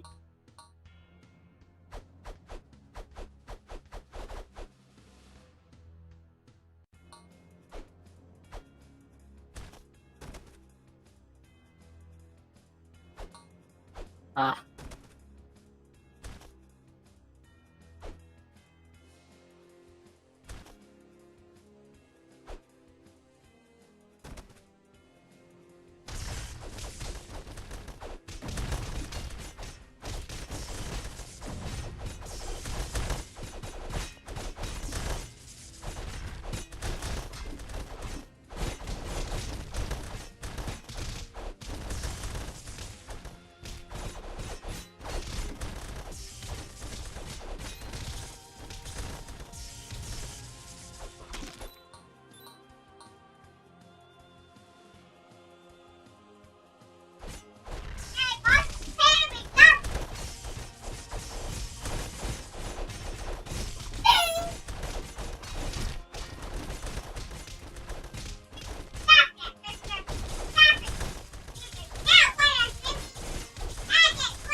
Oh.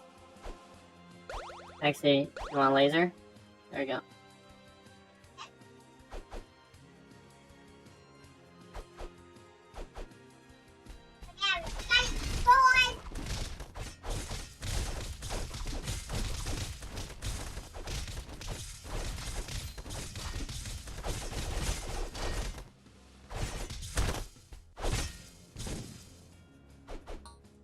Oh, you're wasting them.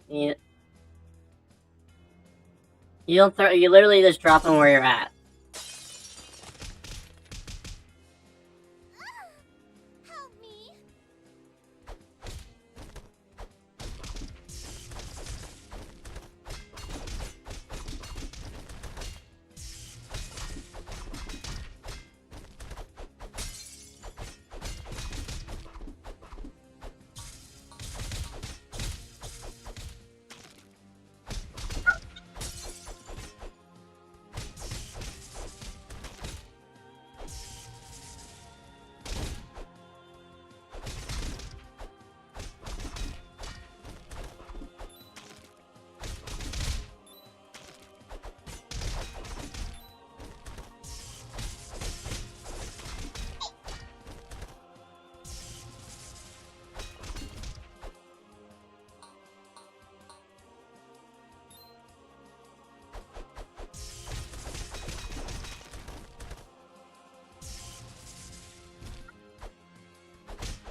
Checking this rescanning, make sure we got everything. See if we can go back here really fast. Nope, you can't go back. Go ahead. Can you destroy the cape? Nope.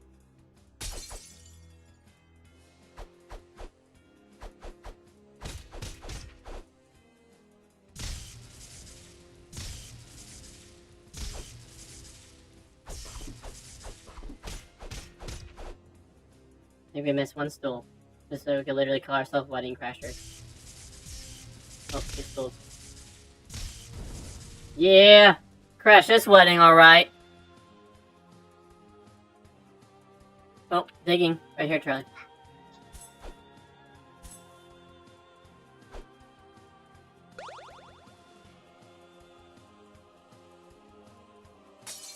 Oh.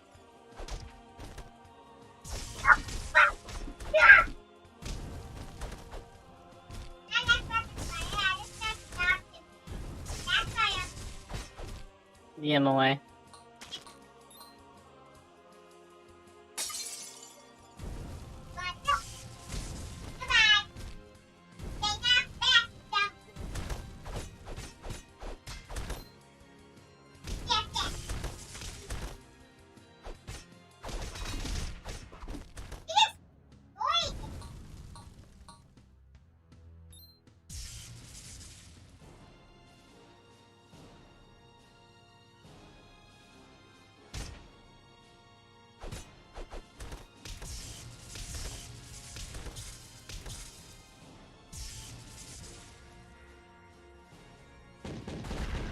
Oh, okay. Yes.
That's why I'm just jumping. Just jumping knocks him.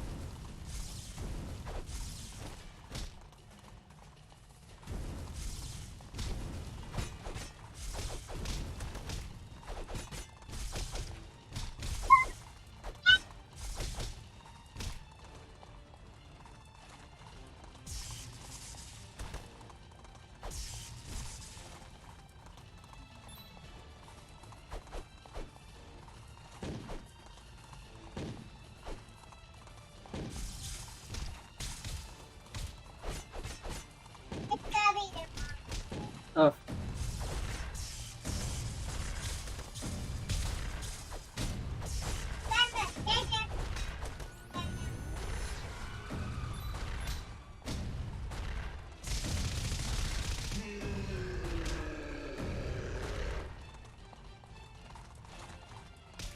Oh.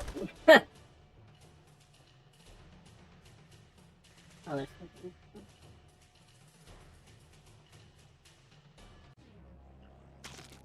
Let me get the health, Charlie. You have full health. Oh, no, because you just came back to life because I carried us.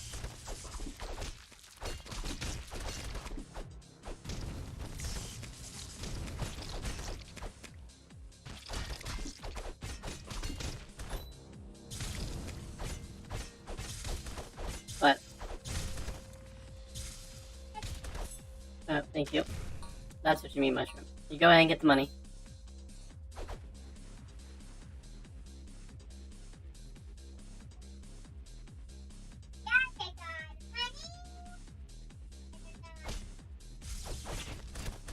You can get the money, that's fine. Oh.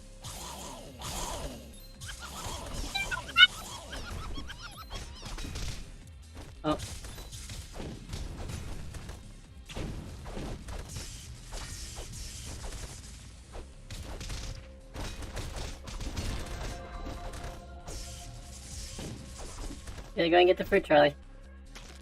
Actually, no, wait, you leveled up, so you have full health.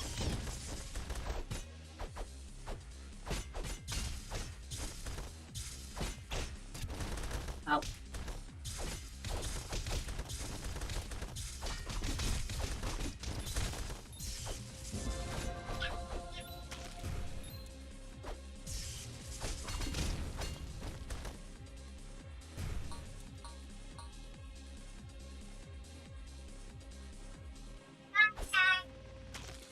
Okay, you need health.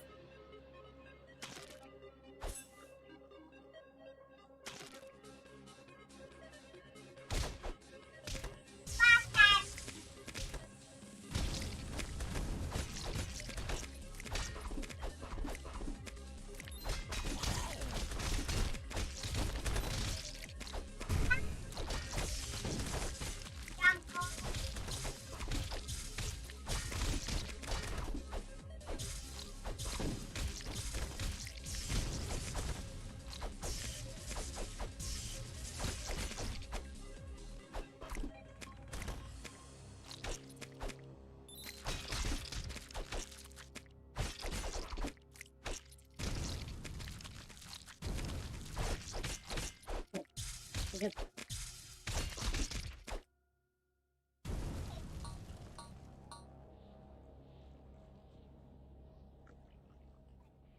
Oh. You wanna go back?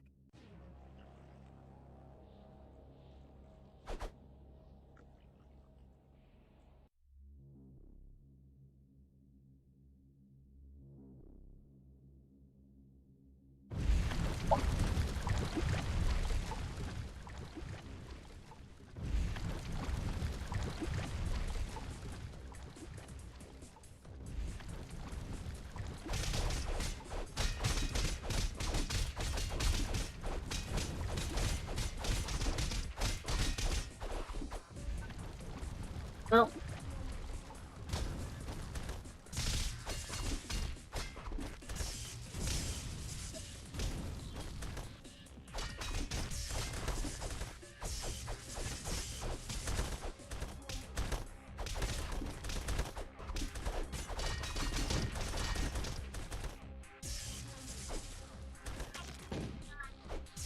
Charlie, you use F to unlock things.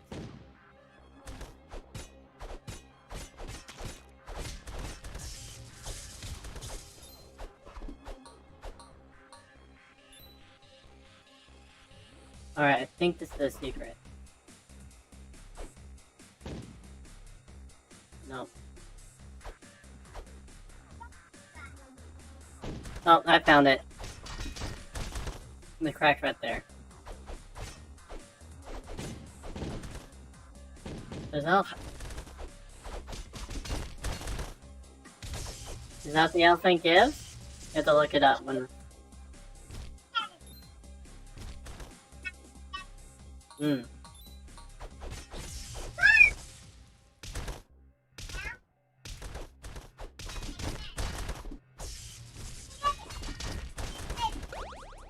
Nice.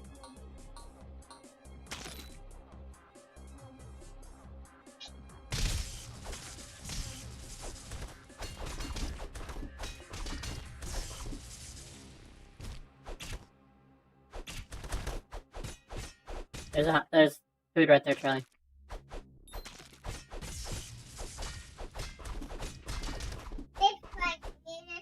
When we just juggle them?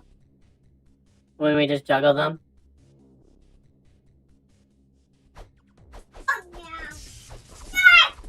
So these are the guys I was saying who actually be resistant to your fire, right?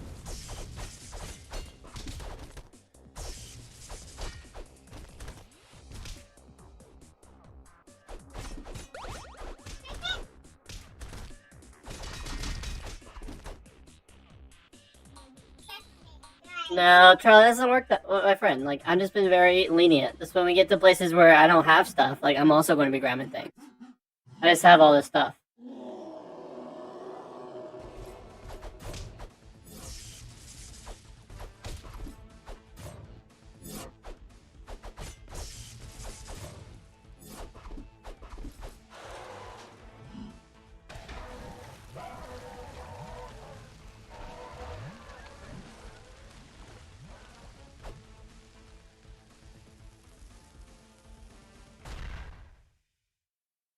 mean, you can break the treasure, but we're gonna have to fight for the princess.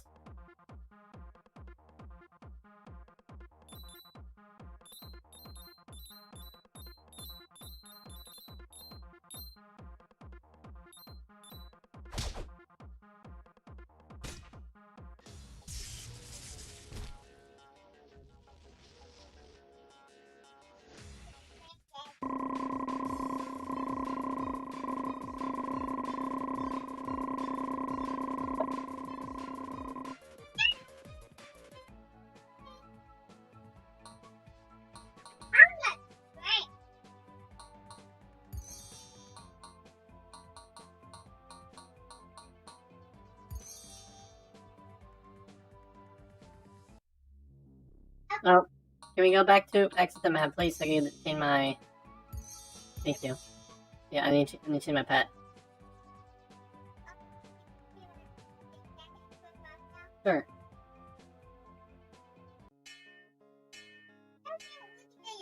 Okay. Yes, Alright, Charlie, and actually, after we pick, we gotta take a break. Yep, you can check weapons. After that, we gotta take a break.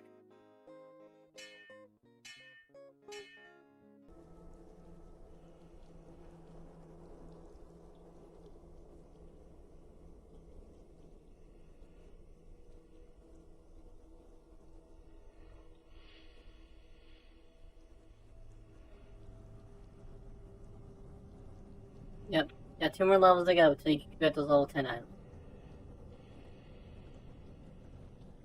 Mmm. Mmm.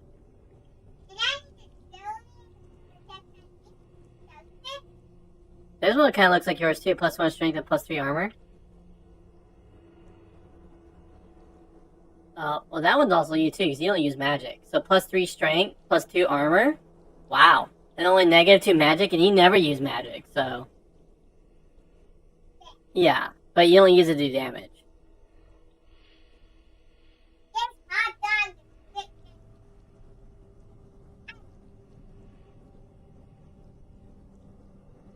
Yeah.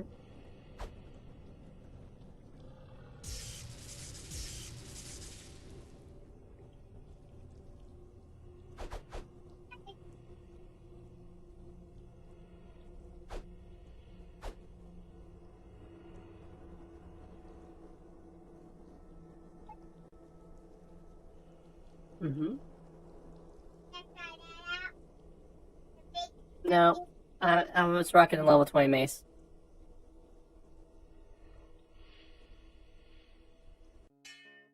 You said hammer, not mace.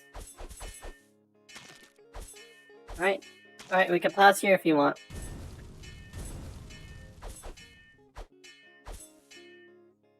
I mean, like, we could go to the map or be here.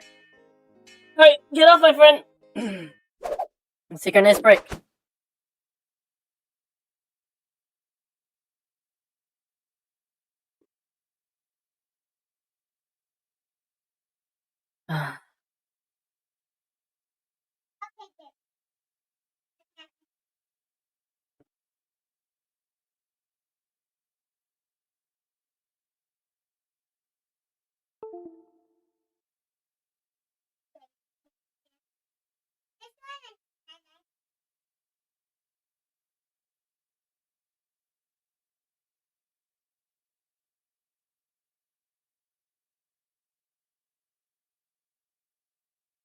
Oh, is that exciting? Tomorrow is your birthday?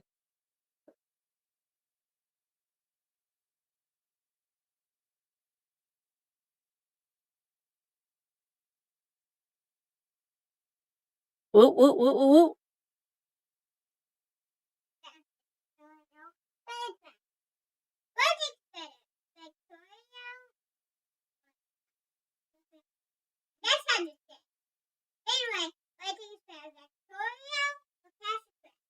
I like them both for their respectable categories.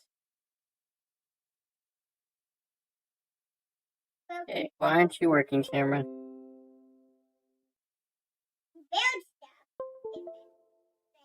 Hmm.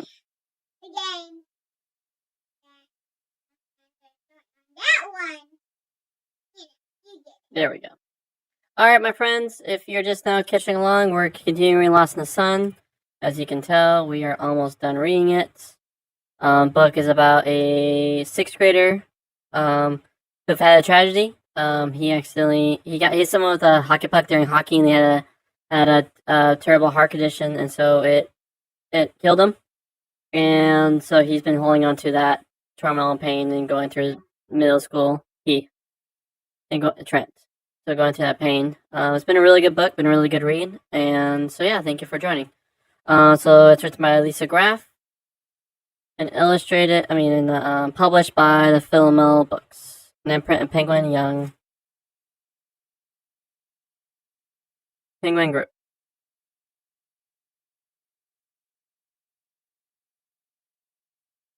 "17.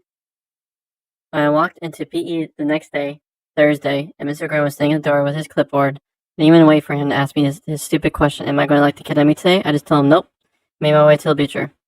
Noah ended up there again too. I bet his uncle didn't like him too much either. I didn't talk to him because we weren't exactly friends anymore. But when we started looking really bored in the middle of a volleyball game, I left my book so he could read the back cover. Paula was acting weird again at lunch. She spent most of the period doing her homework instead of talking to me. She worked on pre-algebra the whole lunch period while she ate her sandwich. Was I really more terrible than pre-algebra? Oh. I was given access to a game. To an Halo game, it seems like.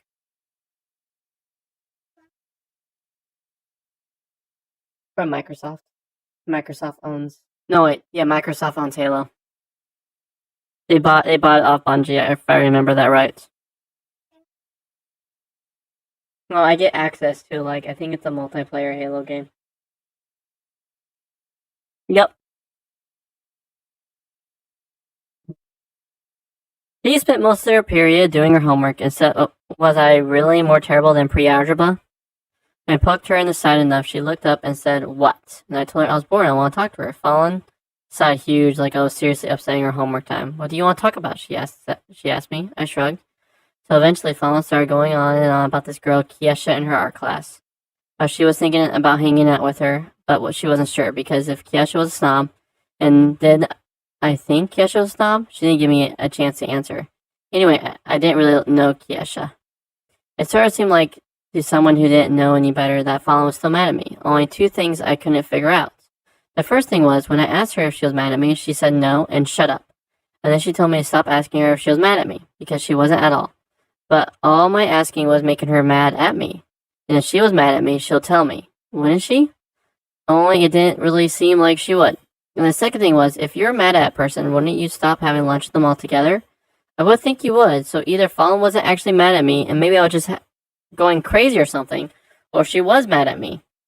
And she figured having lunch with someone she was mad at was better than having lunch by herself. I was starting to think it was probably the second, which kind of sucked, if you ask me. 2 minutes before the bell rang, I asked her, what's the real reason you won't watch movies with me anymore? She just rolled her eyes at me. I told you, she said. My parents are making me be in the school play. The director cast me as a treat. A treat, can you believe that? Fallon took another bite of her sandwich while I watched her, trying to figure out what the truth was. Just let it go, okay? She told me, stop acting so weird. I definitely wasn't the one who was acting weird. Fallon was in the play. I snuck into the auditorium after the final bell rang that afternoon, slipped through the door and stood in the back. No one knows. Fallon was there all night, but she wasn't on stage. She was sitting in the corner of the room, all by herself, tossing a handball at a wall. She wasn't talking to anyone, she wasn't laughing, she wasn't telling jokes or making up stories or quoting movie lines or doing any of the things I thought of when I thought of Fallon Little. She looked pretty miserable, actually. I thought she'd be telling the truth about her parents making her be in the play, about being a tree and everything, only it didn't make any sense to me why her parents would do that. I know I hadn't talked to them a whole lot, but they seemed like people who cared about what their daughter wanted, and she very clearly didn't want to be a tree. I don't know why, but after I went to the auditorium, I went to Mrs. Anderson's room to water plants. It's not like I really cared if the wrinkled old crone hated me or anything.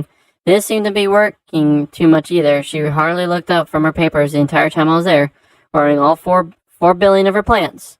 Until finally she did. What do you do, Trent? She asked me, with her wrinkled old crone voice, after you leave school every day. I jumped. I couldn't help it. I've almost forgotten she was there. I don't know, she said. Miss Emerson got up from her stovetop desk and walked over to hand me a roll of paper to mop up the water from the watering can I didn't realize I spilled. I took them. Just stuff. Miss Emerson watched me mop up the puddle for a moment, and then she said, I thought I saw you yesterday on your bike by the lake. I wound up a new paper towel and inched it into a corner by the window. I ride my bike a lot. I said, it seems a little cold for bike riding, Miss Emerson replied. Seemed like it might make more sense to do something at home. I have a good jacket, I told her. And I walked over to the trash can to throw away the wet paper towel. Miss Emerson was still staring at me, though, so I felt like I had to say something. Anyways, sometimes it's nice not to go home right away. That's what I said. Then I got back to watering. There were still a lot of plants to go.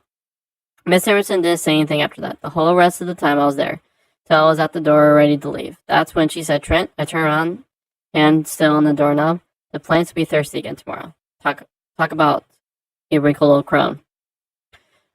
When I came into homeroom the very next morning, I noticed that Miss Emerson had acquired about 1,000 more plants. Seriously, there was hardly room for all of them on the shelves along the windowsills. She stopped by my oven station as she handed out flyers for class selection. I hope you don't mind, Trent, she said quietly. No one else could hear. I'm afraid I bought in several more plants last night. I know it requires much more effort on your part to keep them hydrated, but I simply couldn't help myself. Lady Home, do you think you can stay a little longer than normal after school? That's okay, I told her. Sure, I appreciate it, she said. Miss Emerson was right. It did take a lot longer to water all the new plants. I didn't finish till almost 5 o'clock. Plants will be thirsty again on Monday, she told me as I left. Miss Emerson was crazy for sure, but I guess I was starting not to mind so much. 18. I've been absolutely dreading Saturday all week, the community basketball program, spending my entire day helping some moron first grader with a turtle-shaped lunchbox learn to dribble, just so I didn't fail 6th grade. I could think of about 400 things I'd rather be doing. But as soon as I got to the Cedar Haven Community Center Saturday morning, I discovered that I hadn't been dreading the day nearly enough. I have exactly the basketball buddy for you, the lady in charge, Julia told me. One of the older elementary kids just signed up for the program. It was not a first grader with a turtle-shaped lunchbox. This is Annie, Julia said, all smiles, bringing me over. Annie, meet Trent. He's going to be your basketball buddy all month. I seriously hated this town. What's up, Brandox? Or Bandox? Thanks for hopping in. So I'm with my friend. I work with kids who are in protected groups that I can't reveal, I can't show who they are. So that's why we have the avatar and the voice change. But welcome. Gotta read one more chapter and then we'll go through more Castle Crashers if you care to stay.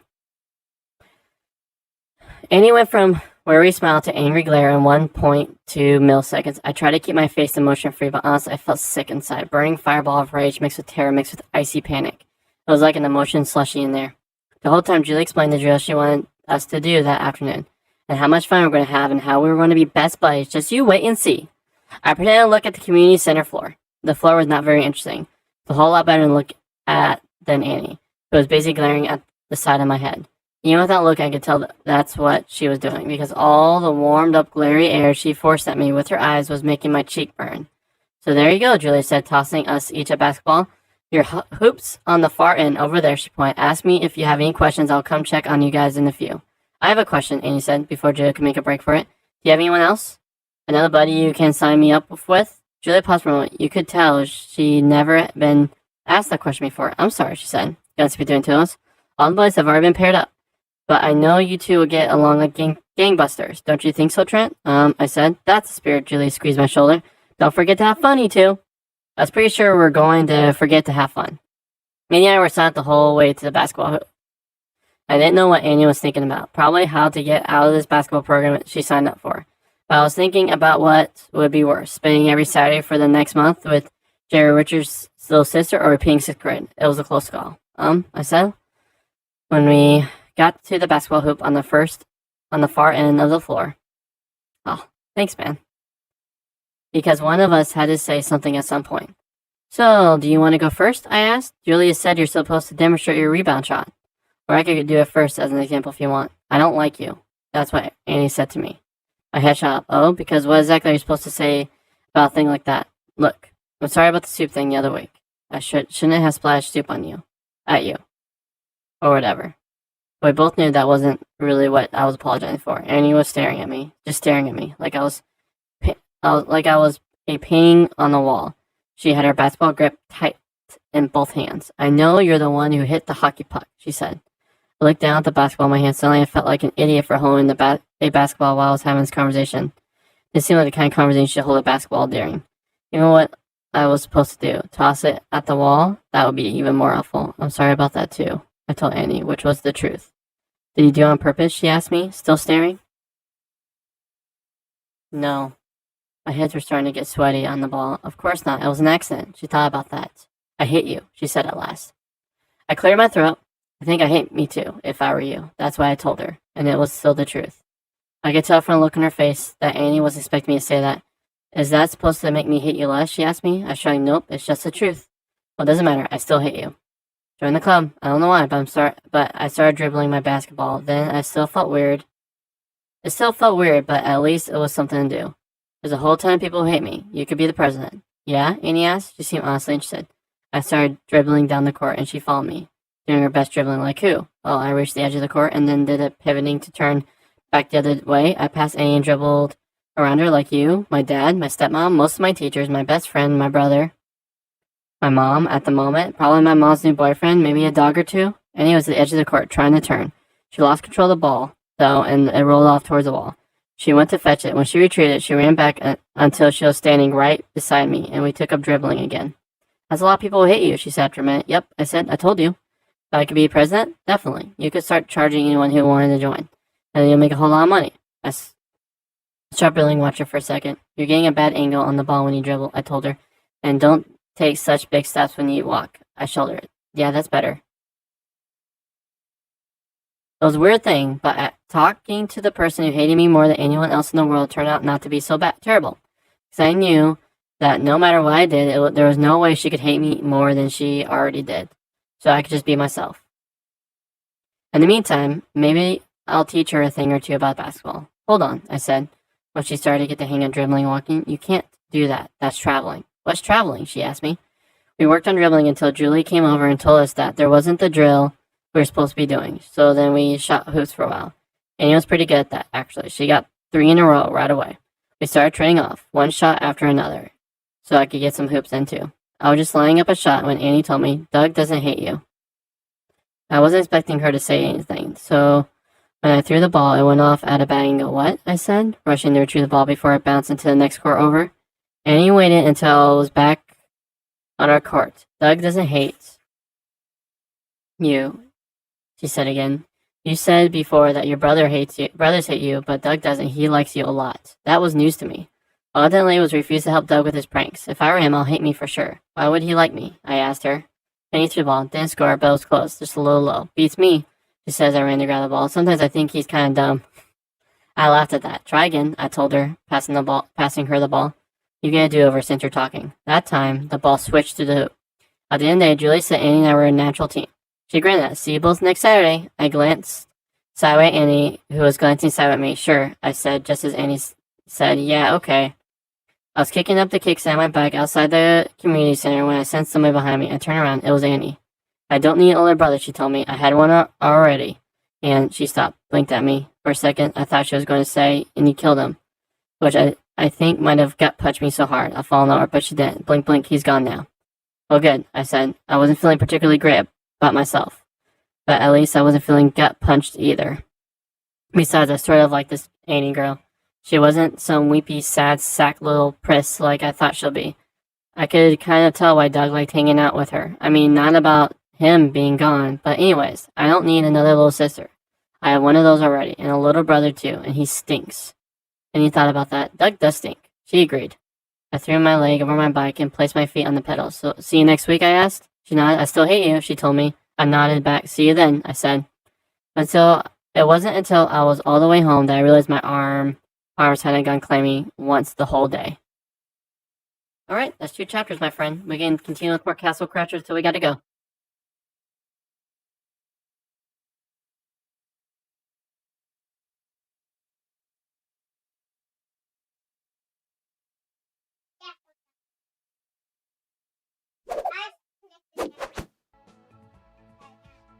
Nice. I just noticed that there's literally hearts and like faces in the when you hit start. That's really funny. Alright, we just did that one.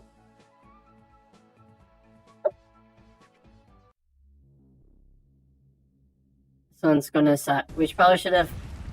Let's potion up first. This is a hard map.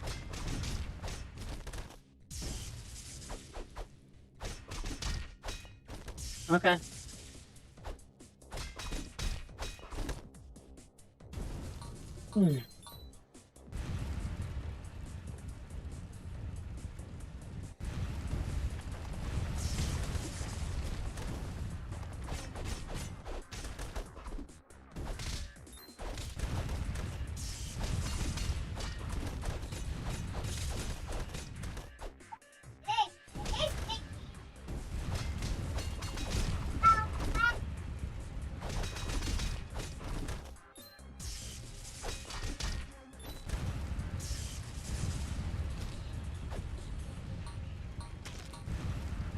I should let you out of that fruit, I'm sorry.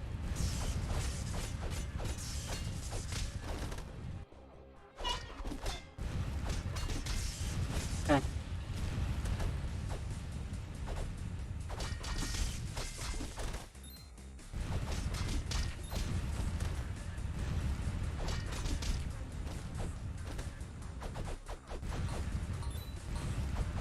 Nice.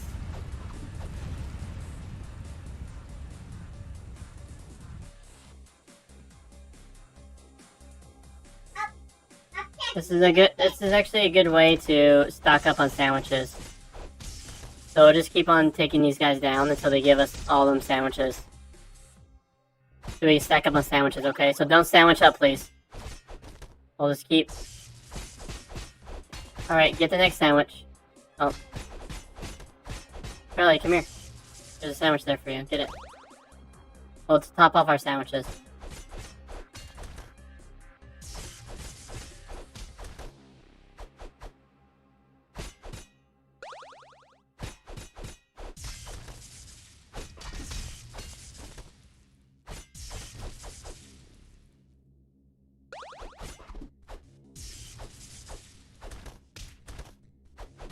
Fine. Oh, let's just top it off, though. I think 9 is where it's topped, and so we'll just...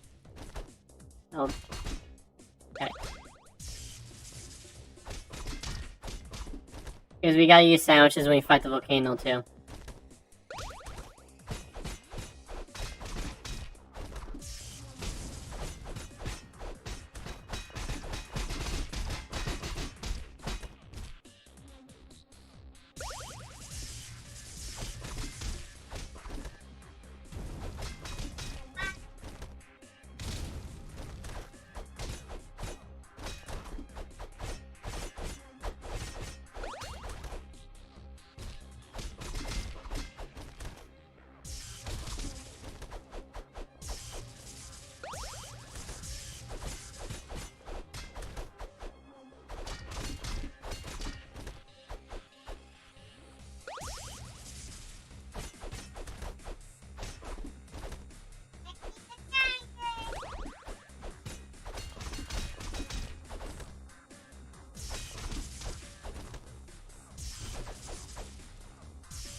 Alright.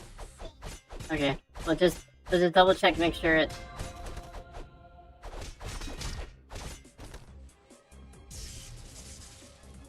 Yep. Alright, go ahead. You can use it, there'll be a sandwich there for you to top off.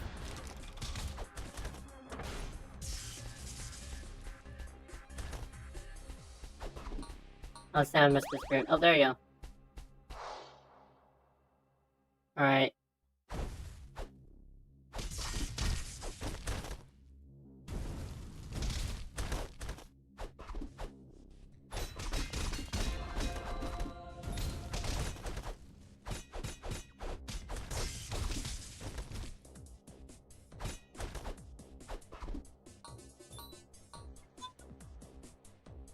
Alright.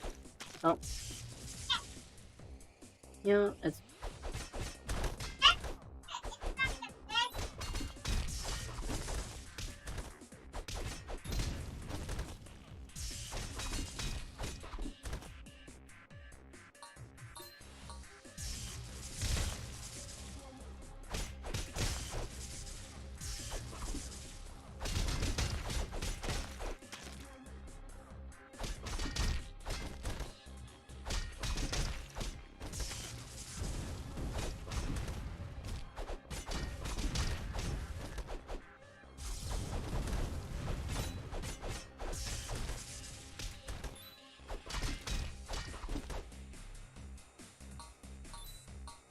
Okay. The money.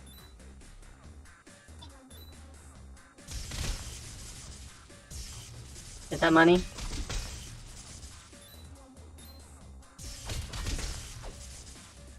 Get the health. You're going slow.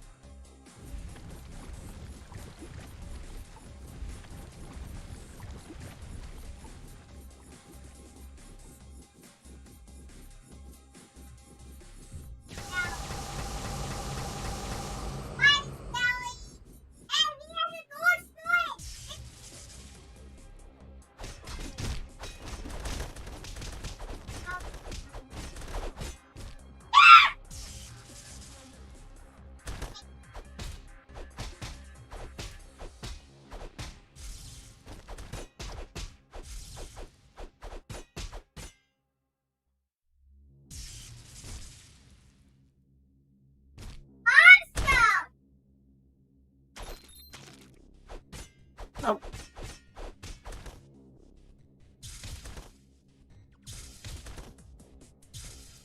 There we go.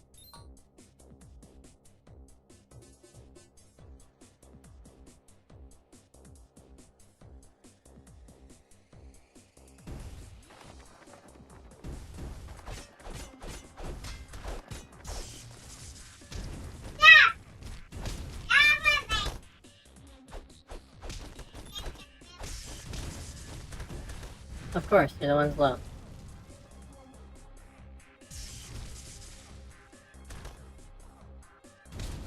Oh my gosh, you can't block that. I mean, you can only block the range ones though, not the...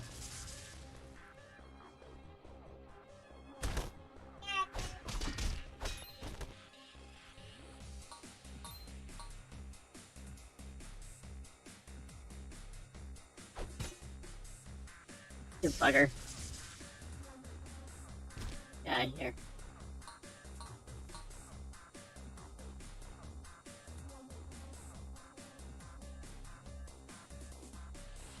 And make sure next time we need to make sure we top off on our potions.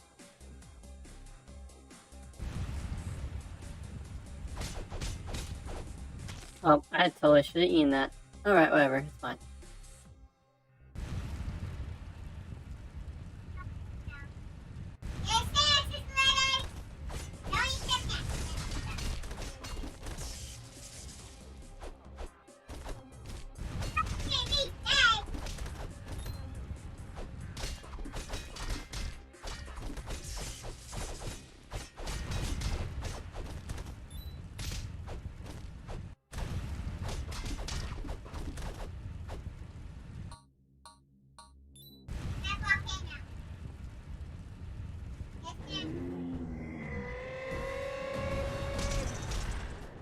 Oh.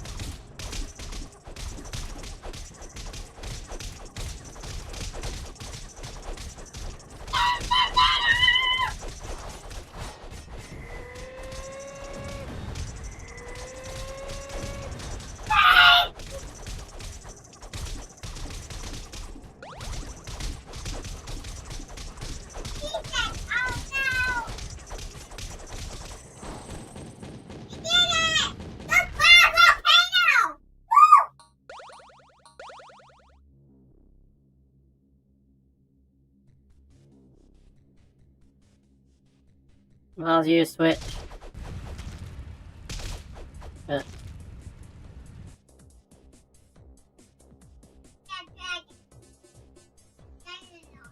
we go. Alright, so use your arrows, or you can just hit them. But remember, you have to hit the left one.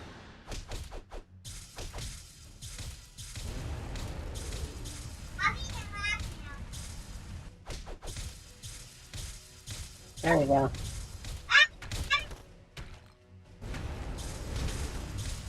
Charlie, I don't need you to watch for rocks. Just you can jump up and hit that thing. Just watch out for when it breathes fire. Like right now, it's breathing fire, so now move.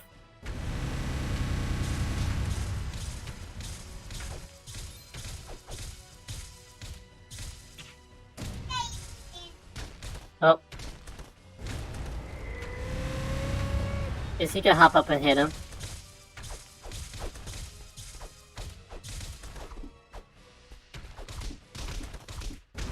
Oh, crap.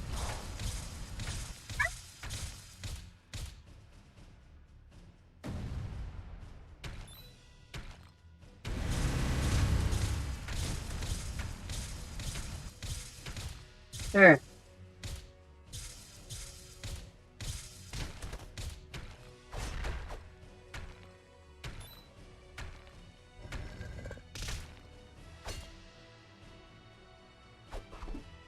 Pick her up.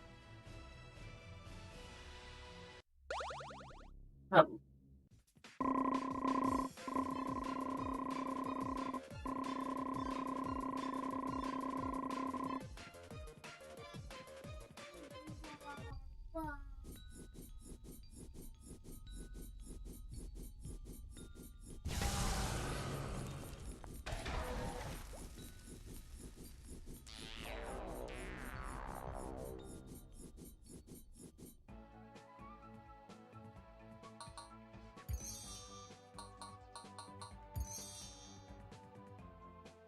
But there, get potions.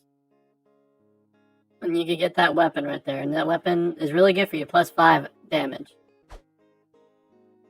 Alright, I don't think you have level for it yet, though. Off my bombs. I don't know what level you have to be for it. Probably 10. Oh, okay.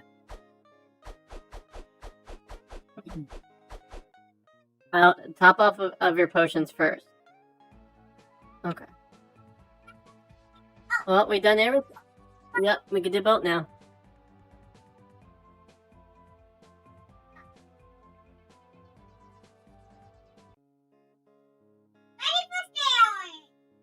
It wasn't a good idea for you to go?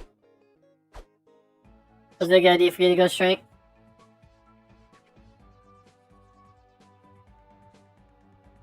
Alright, I'm gonna pause. Oh, I guess I can't pause. So when there's a moment of pause, I need to use the restroom. Stuff for the bombs.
Alright. Chill here. Let me go use the restroom.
Yeah. They really hint that secret's there. There you go. Let's do this. Woohoo!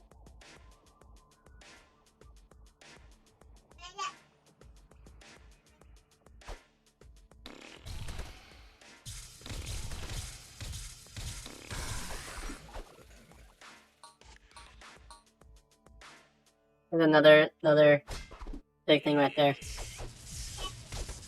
Oh my gosh.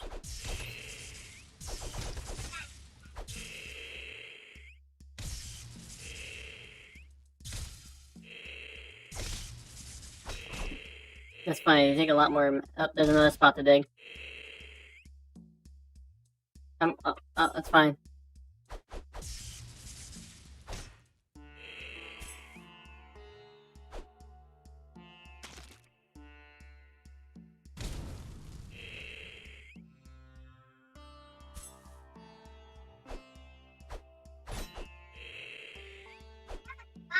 Another spot.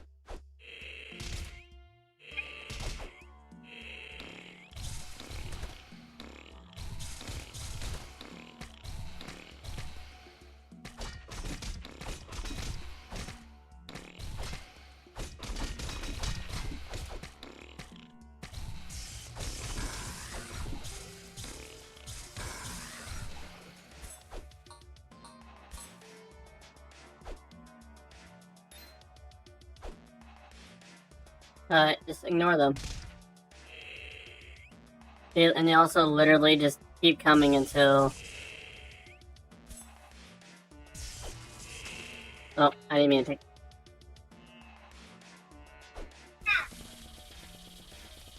First guy. No, you can block him. Alright, you'll know.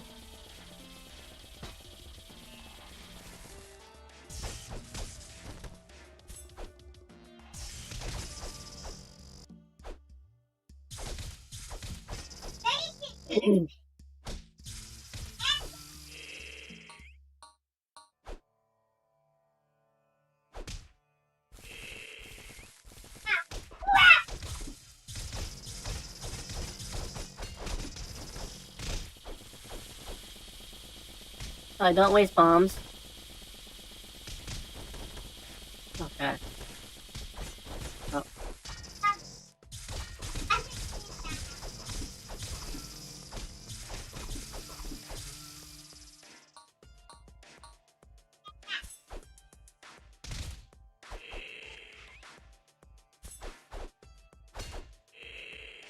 I think there's a spot back here that we missed. Right here.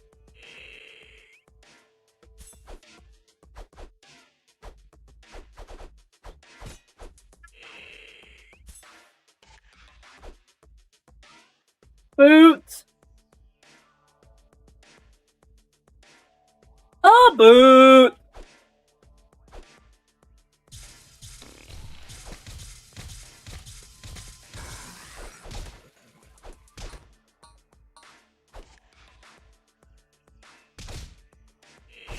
Probably another thing is spot right here.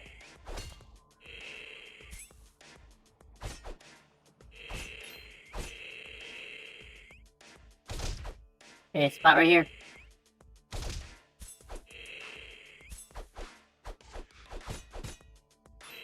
One spot right here.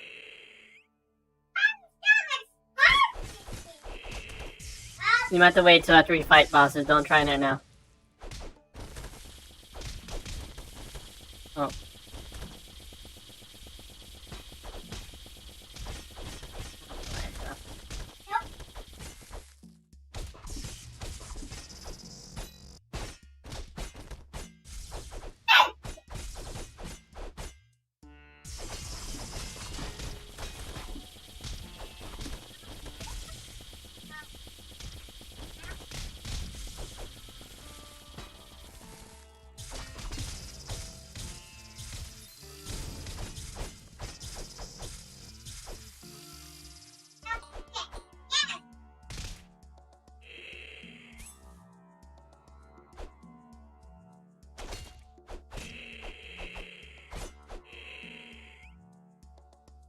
Another next spot right here.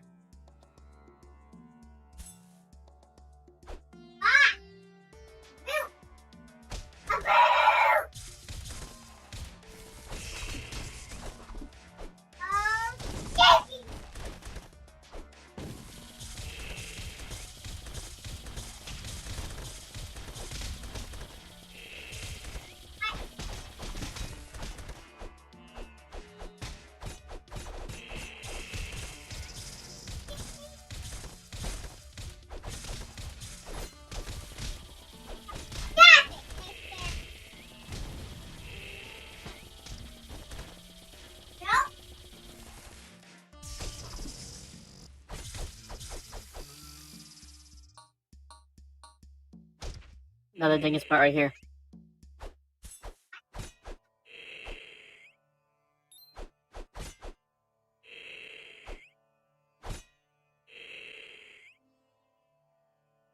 Another thing spot right here.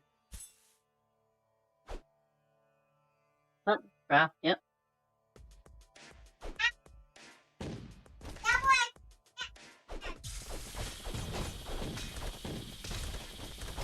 Okay. What? I'm shielding.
Okay, game.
Hmm. Beam me up, Scotty.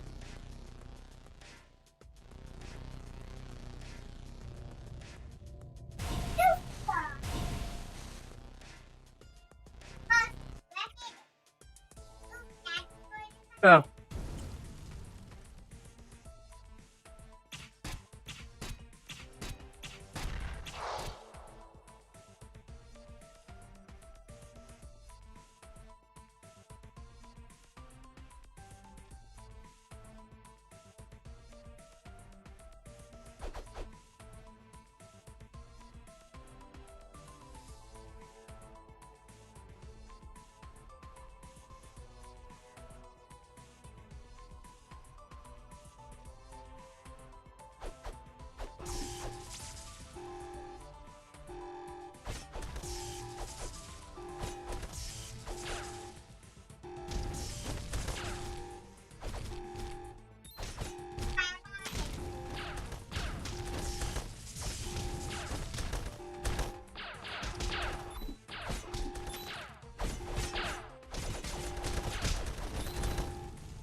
There's a food here, Charlie.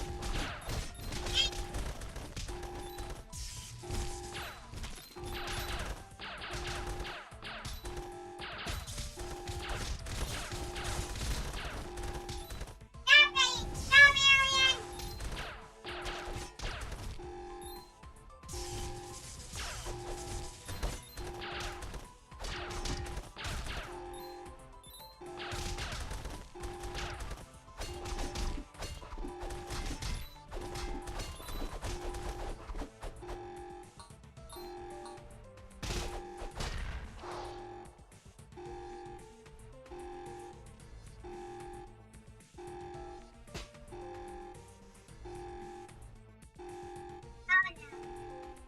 no. This is the moment we just run. No matter what happens this time. I'm curious. Run back. Can't get that bug? Okay. Run.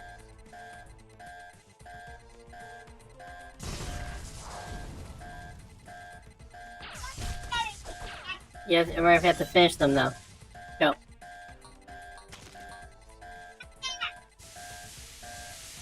Okay.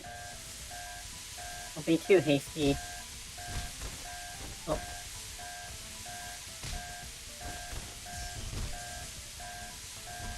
Let's go. Yeah, we're not gonna make it. Get up, just... Oh, I think I went in, Dora. Yes! You have to play! Hey, okay.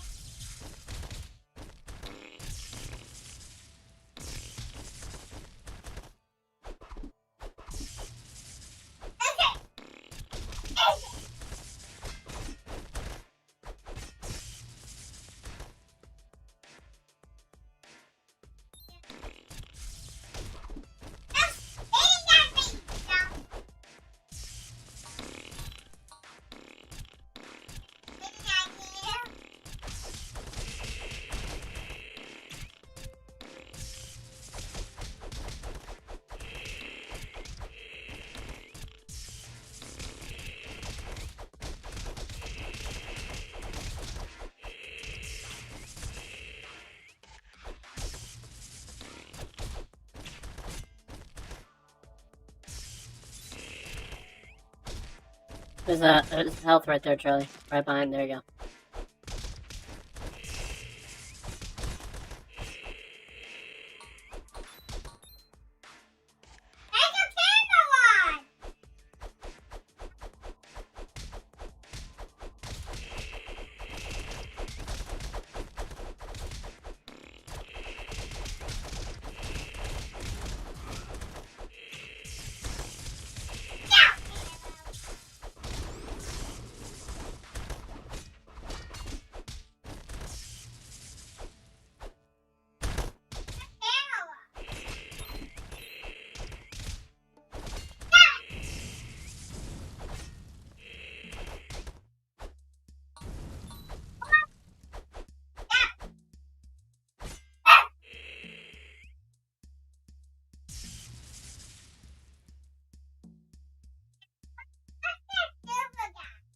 Oh no.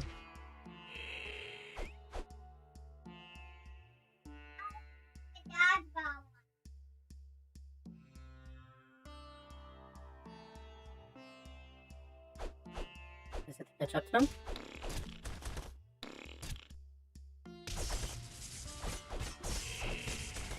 Oh. Alright, get the zebra. Oh. Let me grab a... Here you go. Oh. There you go. There you go, both have a zebra. It's one of those things you just had to catch up to. Oh, diggable thing right here.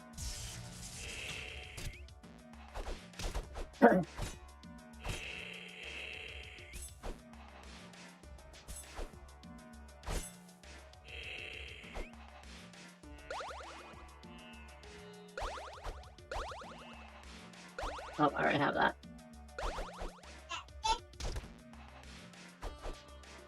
You're level 10 now, so you can go back and equip whatever level 10 item you want. Alright. Big.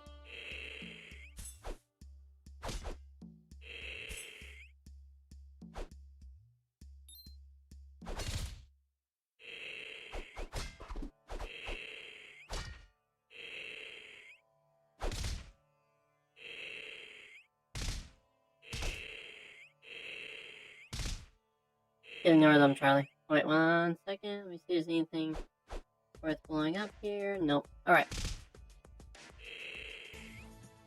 Oh, 1 second.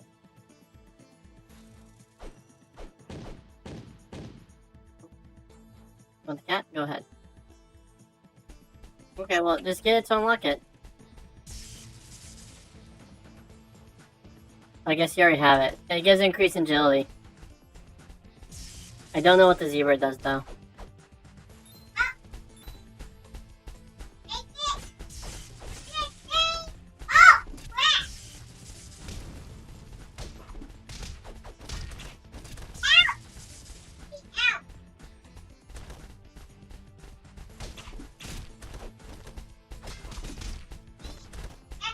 So I gotta put points into...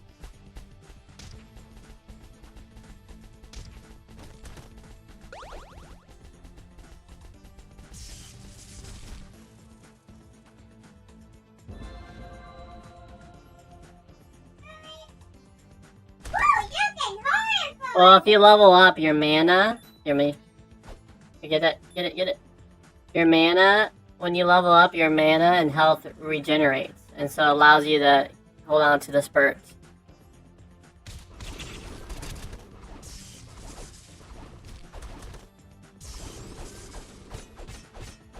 That's movement speed or something.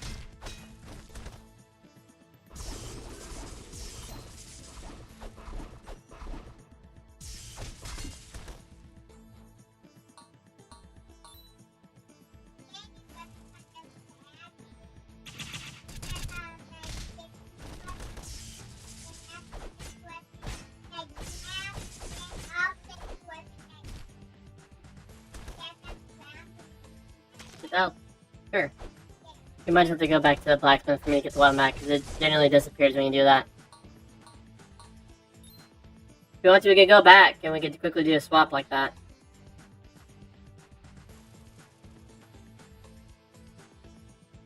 Remember there? Oh, there's another wall. Oh, we already done that. Go back. Did we leave the weapon? Oh, okay. Yes, the weapon disappeared, yep. I don't remember.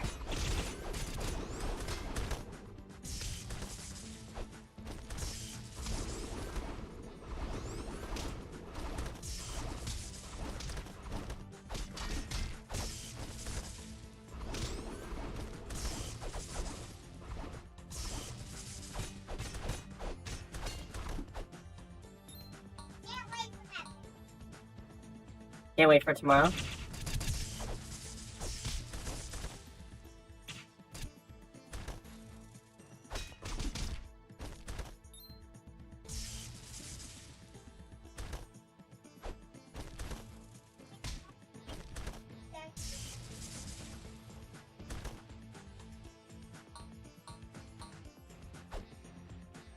Yep, I can't see the numbers, so I don't know.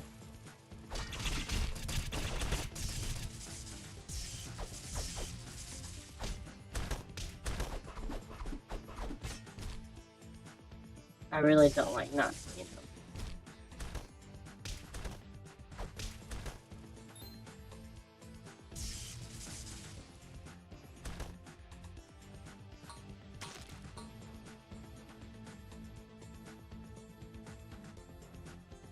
Big.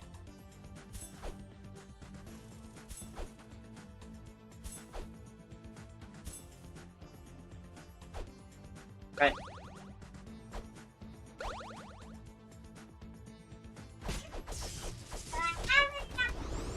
I think you already had it unlocked.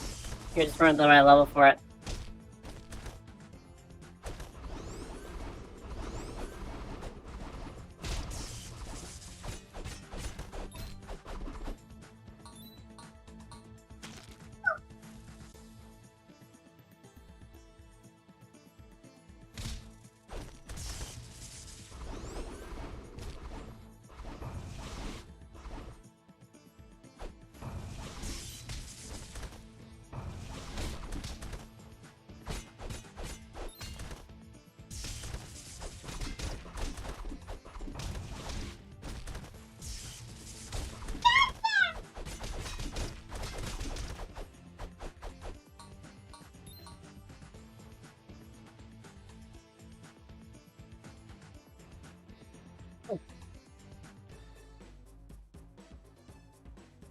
Alright, let's do this. Ah.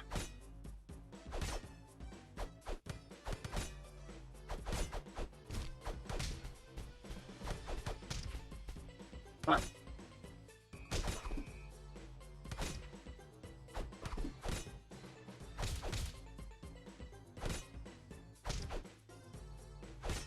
All I want to do is be able to revive you.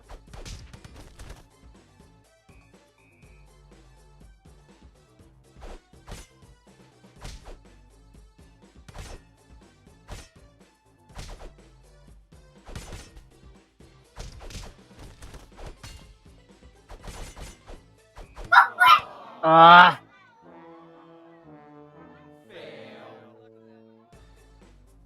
Okay, try this again.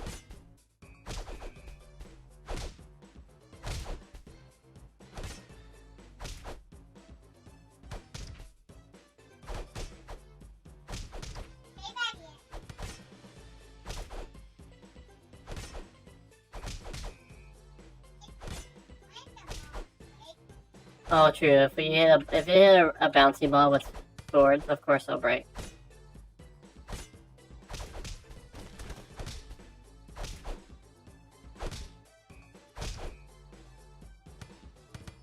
Woo!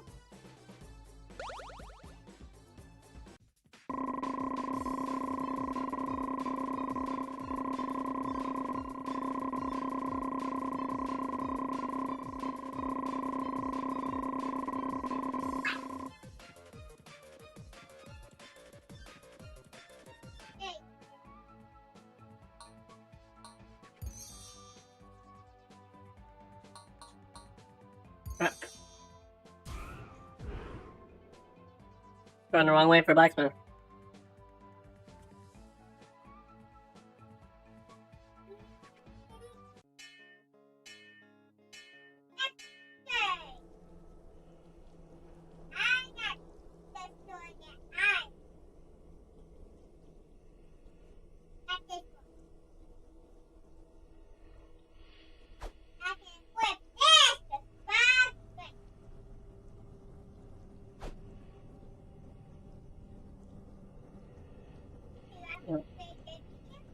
Mm-hmm. So, you're level 10. So, anything behind this you can rock. Mm-hmm.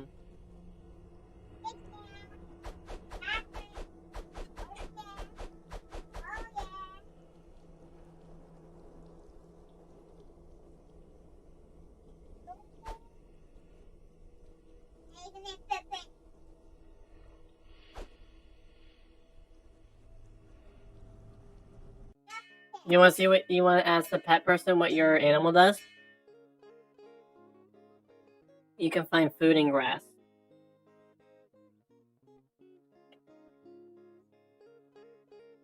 What the elephant do? Look it over.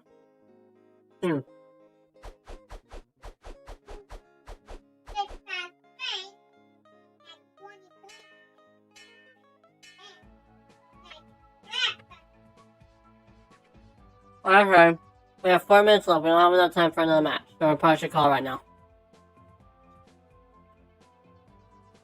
Alright, friends, we're getting off. Love you guys. You guys have a good day. I will be on definitely later today. Peace.